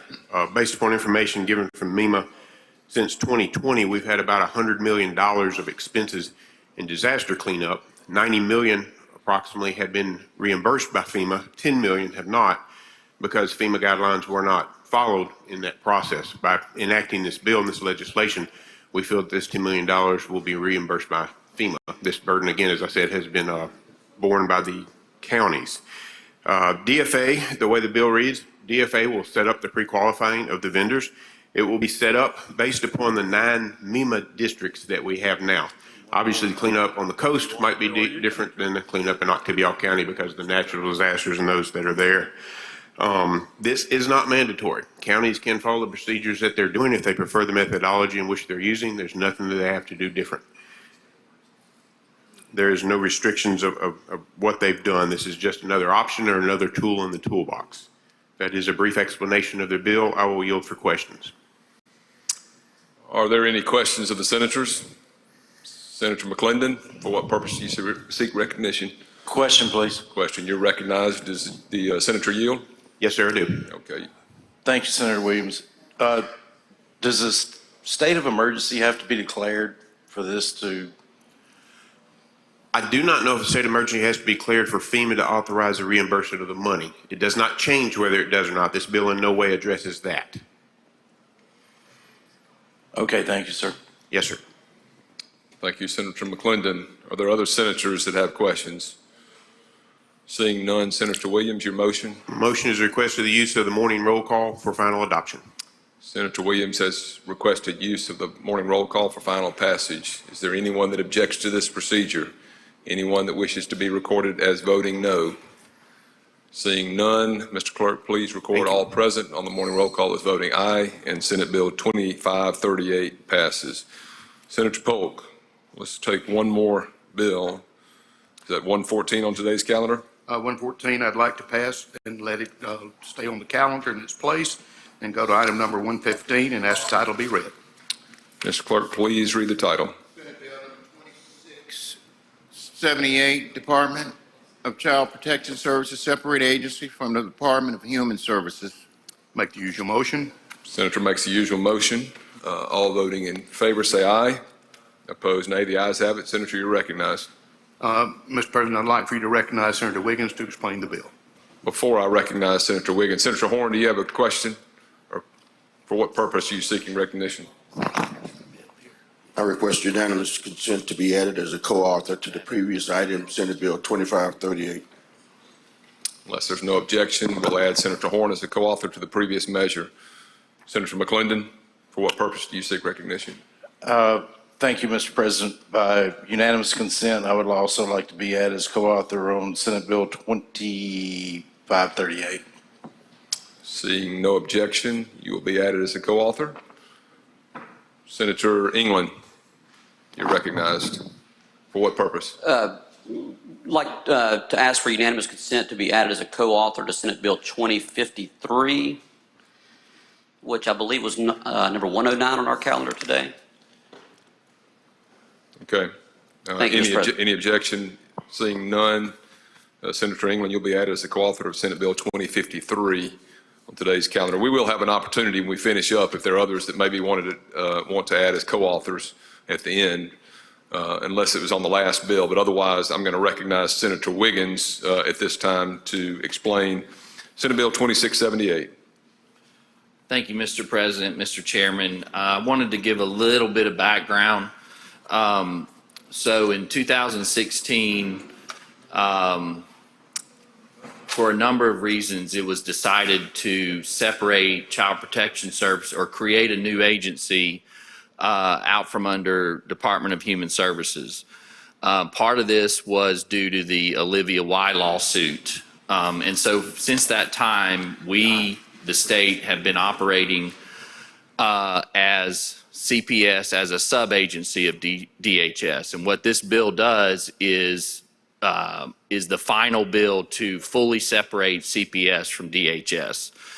And to this time, we've been operating actually as a budget under one bill. And so what this bill does is that final straw to get them separated and create a separate agency. The reason that was done was for a number of reasons, but one was to allow CPS to have more focus. The children in the system were not being paid attention to like they should, and that was one of the agreements with Livia Y, was to create the agency so that they can get the proper funding, get the proper attention. Then CPS and DHS commissioned a report, and it's called the Share Services Review Report. The bottom line of that report is that it's been looked at, and this was outside experts, and they've concluded that it will actually, it's working, it will actually be save money, and it's time for them to be separated. And so that's what the report does. And so the bill itself, in general, removes all references to DHS, and it sets up the powers of Child Protection Services. I will tell you, it's very technical in nature, but what it does is it gives the powers to Child Protection Services about what they can do for the children, where they need to go, protect the children, and it's CPS's responsibility to protect our children in the state who enter the system in general terms. And so really that's the summary of what the bill does, and I'm happy to take any questions. Any questions? Have Senator Norwood, for what purpose do you seek recognition? Question, Mr. President. Question. Senator Wiggins, you yield? I do. You're recognized, Senator Norwood. Thank you, Senator Wiggins. Senator Wiggins, you said it was a report from outside. Yes. Could we get a copy of that report? You can, and I will, if I may, since you brought it up, in the conclusion of the report that I have here, it says the recommended change, meaning the separation of CPS from DHS as a standalone agency, will allow CPS to have better control of their programs and should provide for a more effective and efficient service to their customers without additional costs. It's also consistent with the mission of CPS and compliance and regulatory authority, including but not limited to federal, state, and Olivia Y. And I should mention that the separation will allow them to draw down federal funds more than what they're doing. And that reminds me, many of you may know that John Davis stood before the committees and stated that it was to the benefit that they be contained as one to get federal funds. I personally have met with Andrea Sanders, the commissioner, and I personally met with those, and they have told me, and this report says that it's actually in the benefit of CPS and our children to separate them. And I should state that in the bill, it does create that position of commissioner of CPS, making that a standalone agency. So this is the report, and we can get a copy, yes. Okay, and so in other words, I guess what we did back then was really based on the information that we had was not correct information. Well, yeah, and actually, this came up in committee, I think from one of the committee members when presented, and it was pointed out that we operate on what we were told, and that's what we were told. And I reported to the committee, on a certain level, we have to trust what these people tell us, and these people meaning these agency folks, and we were told that. And so, yes, we have to operate on what we're told, but obviously use our due diligence. And they've brought forward this report of independent, I guess, review, and have said that. Now, the commission, all of that is included in the legislation that commissioner and a commissioner will be established, and a commissioner will report to the governor. Yes. Thank you, Mr. President. Thank you, Senator Williams. Any more questions? Seeing none, Senator Wiggins, you recognize for a motion. Passage on the morning roll call, Mr. President. Senator has recognized or suggested passage by use of the morning roll call. Is there anyone that objects to this procedure? Anyone wish to be recorded as voting no? Seeing none, Mr. Clerk, please record all present as voting aye on Senate Bill 2678, and the measure passes. Senator Polk, any other items? We actually might roll through a few more bills, folks. So, Senator Polk, any other items that you want to take up this time?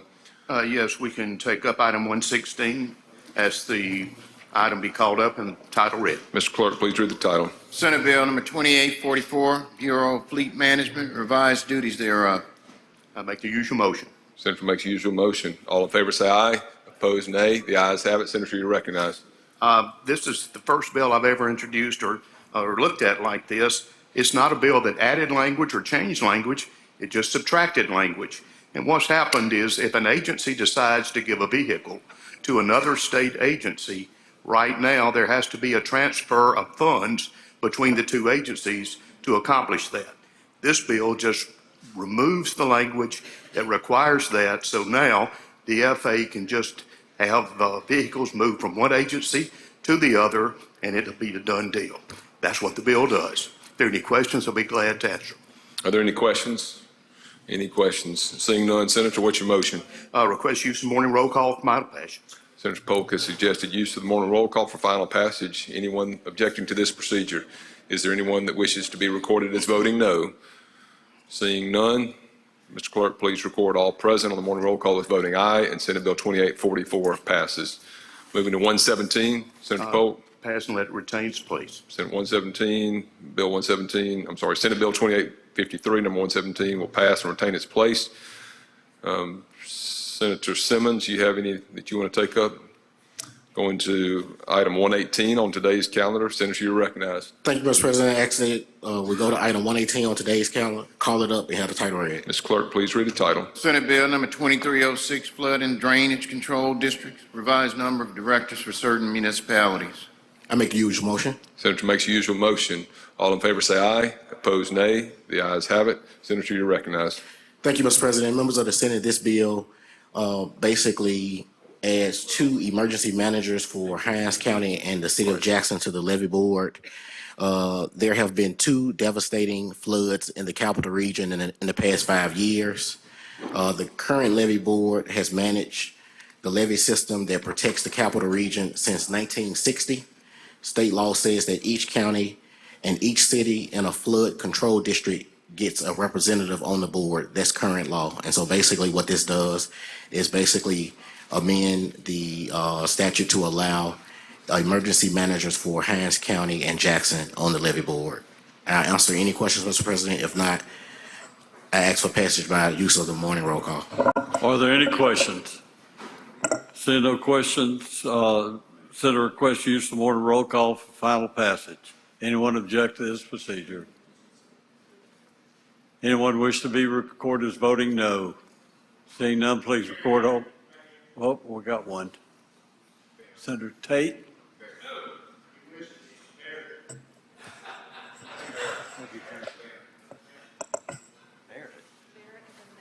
Oh, there's Tate. Excuse me, Senator Barrett. Votes no. Anyone else wish to be recorded as voting no? Sorry, guys. All right, please record all others present by the use of morning roll call as voting aye.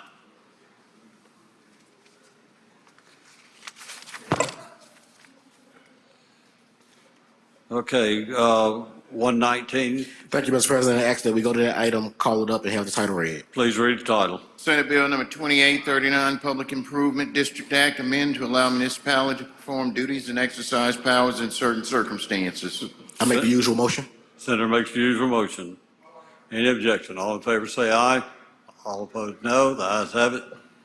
Permission to explain the bill, Mr. President. You're recognized. Thank you, Mr. President. Senate Bill 2839 amends this statute regarding public improvement districts.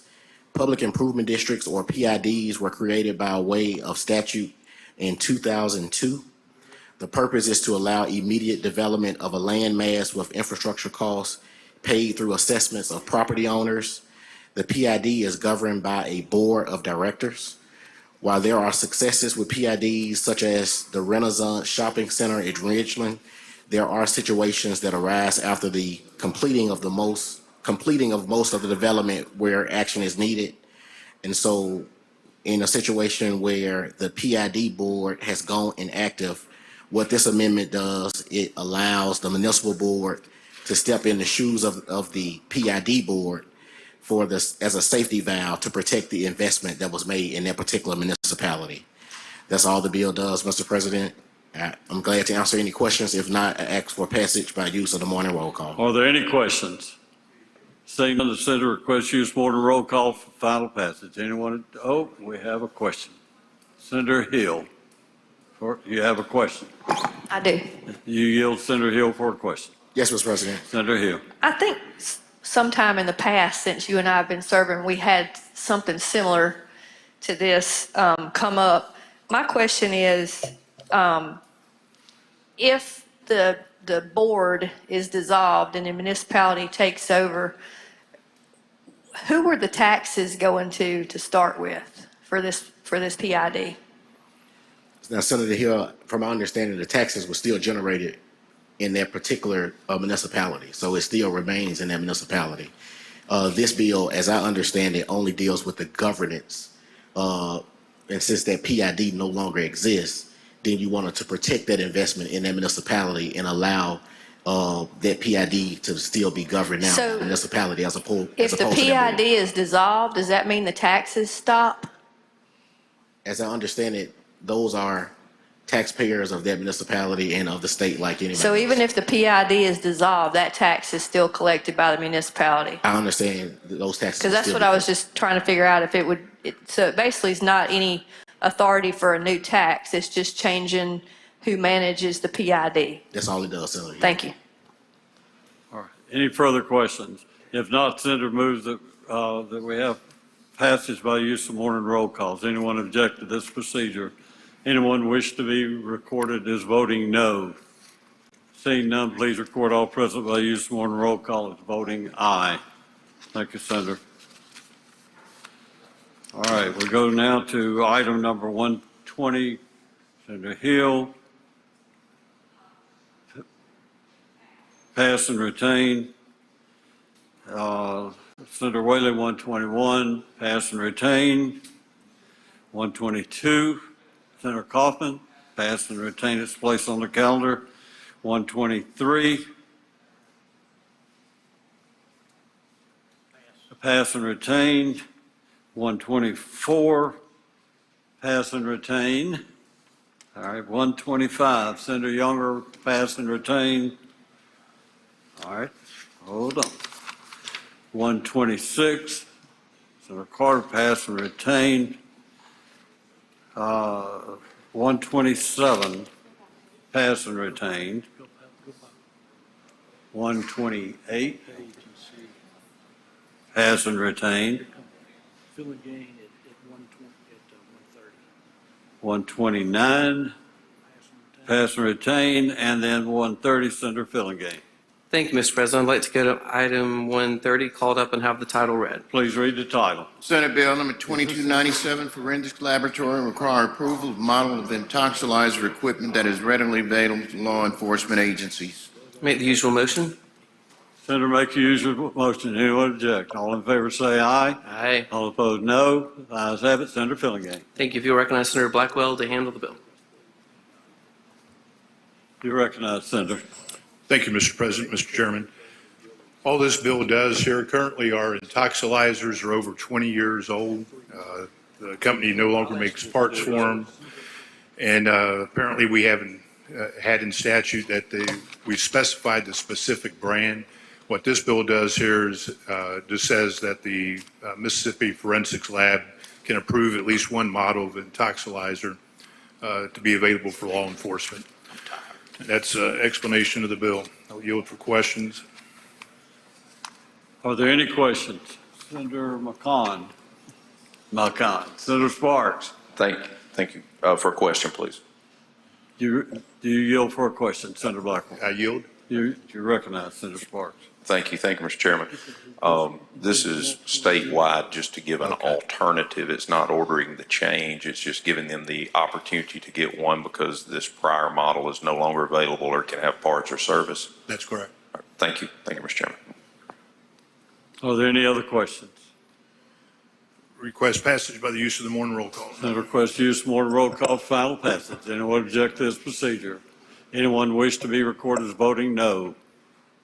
Seeing none, please record all present by the use of morning roll call as voting aye.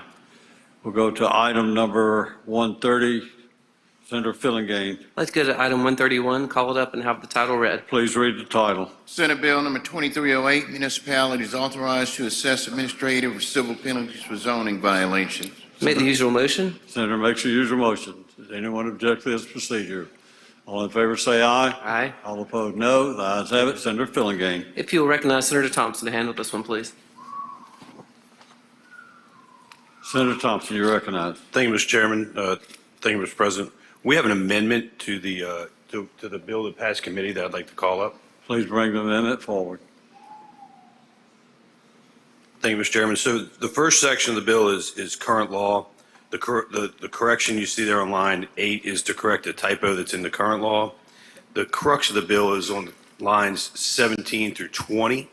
And what this bill allows is for a municipality that may, instead of seeking criminal charges against someone for violating a zoning ordinance, that the municipality may either impose administrative penalties under its zoning ordinance or seek civil penalties not to exceed $250 for violation of the zoning ordinance.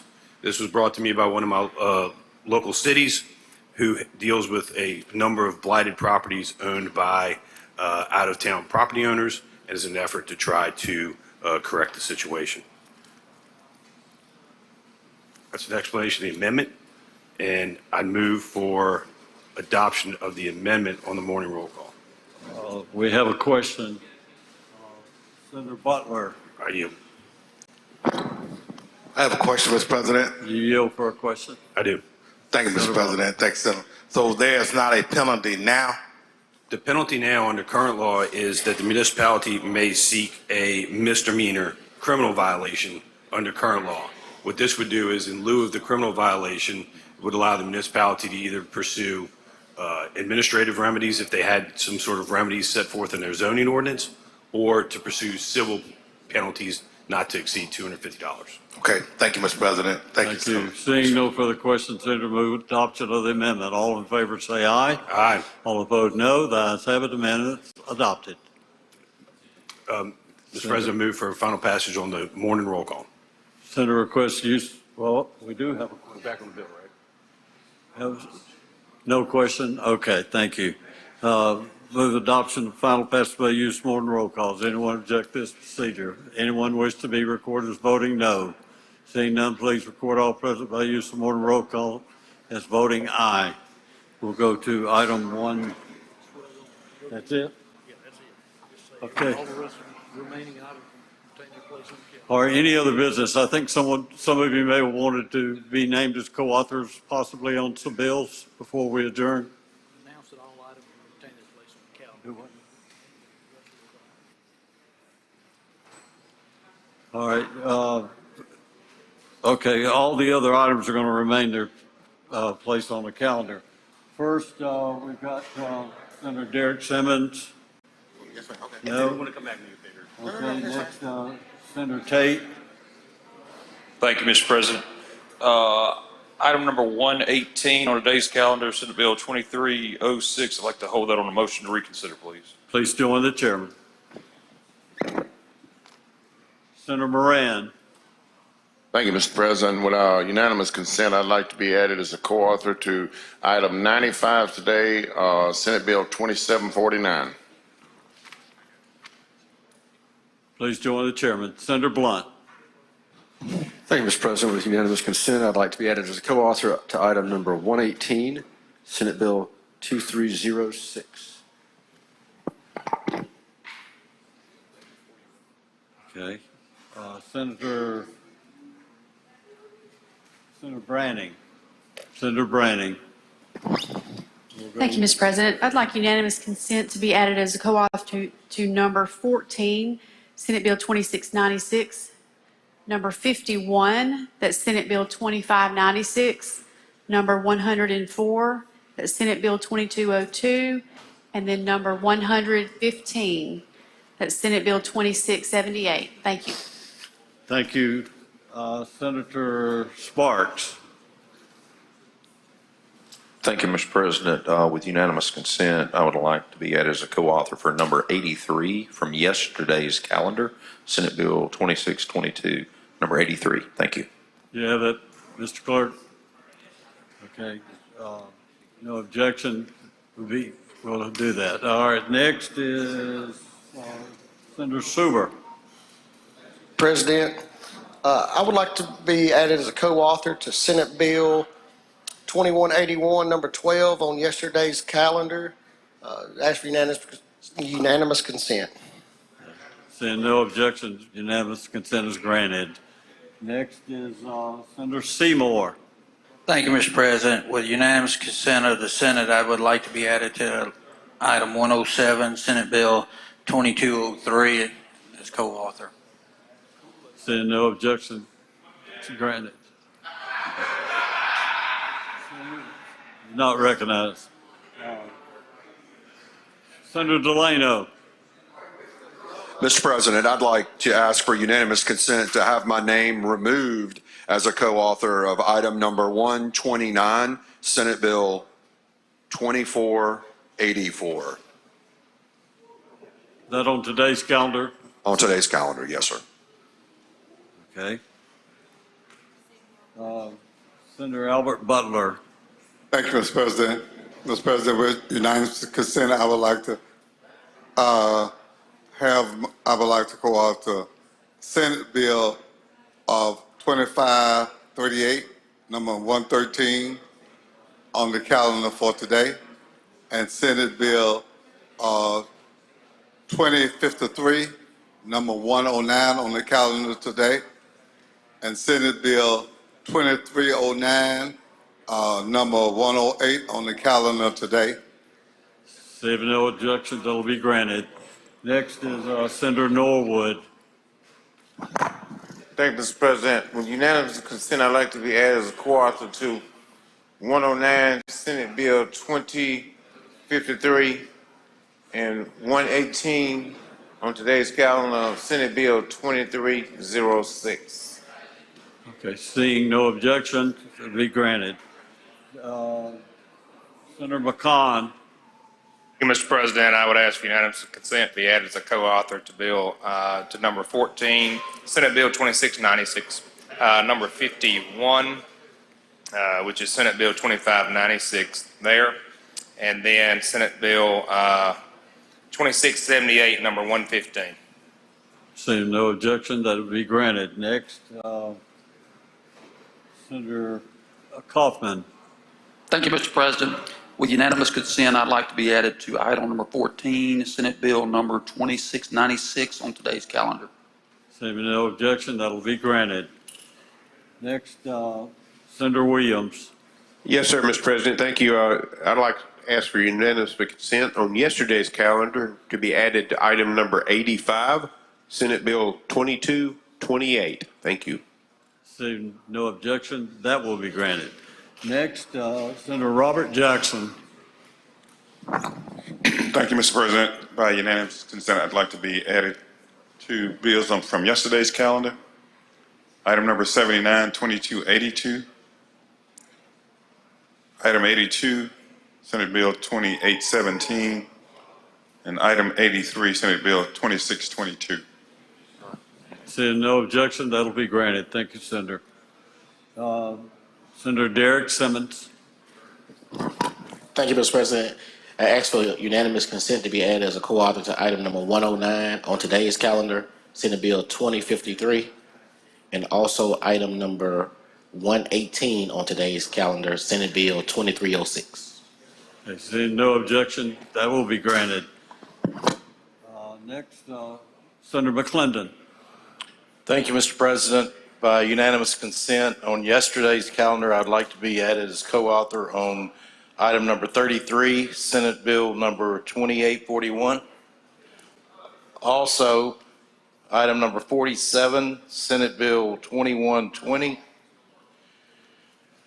Also, item number 85, Senate Bill 2238. Thank you, Senator. No objection will be granted. All right, now, anyone else? If not, Senator Pope. Oh, wait, Ms. Senator Pope, wait 1 second. Senator Frazier beat you to the punch there, I think. Senator Thank Frazier. you. Just one announcement, Mr. President. Just to remind the members that the Alzheimer's Association will be having their Groundhog Day open house grand opening. The announcement has been placed on your desk. It's today from 4:30 to 6 o'clock. And they said if you come by, they have some very special purple punch that'll make you feel much better. Thank you, Senator. Senator Horn.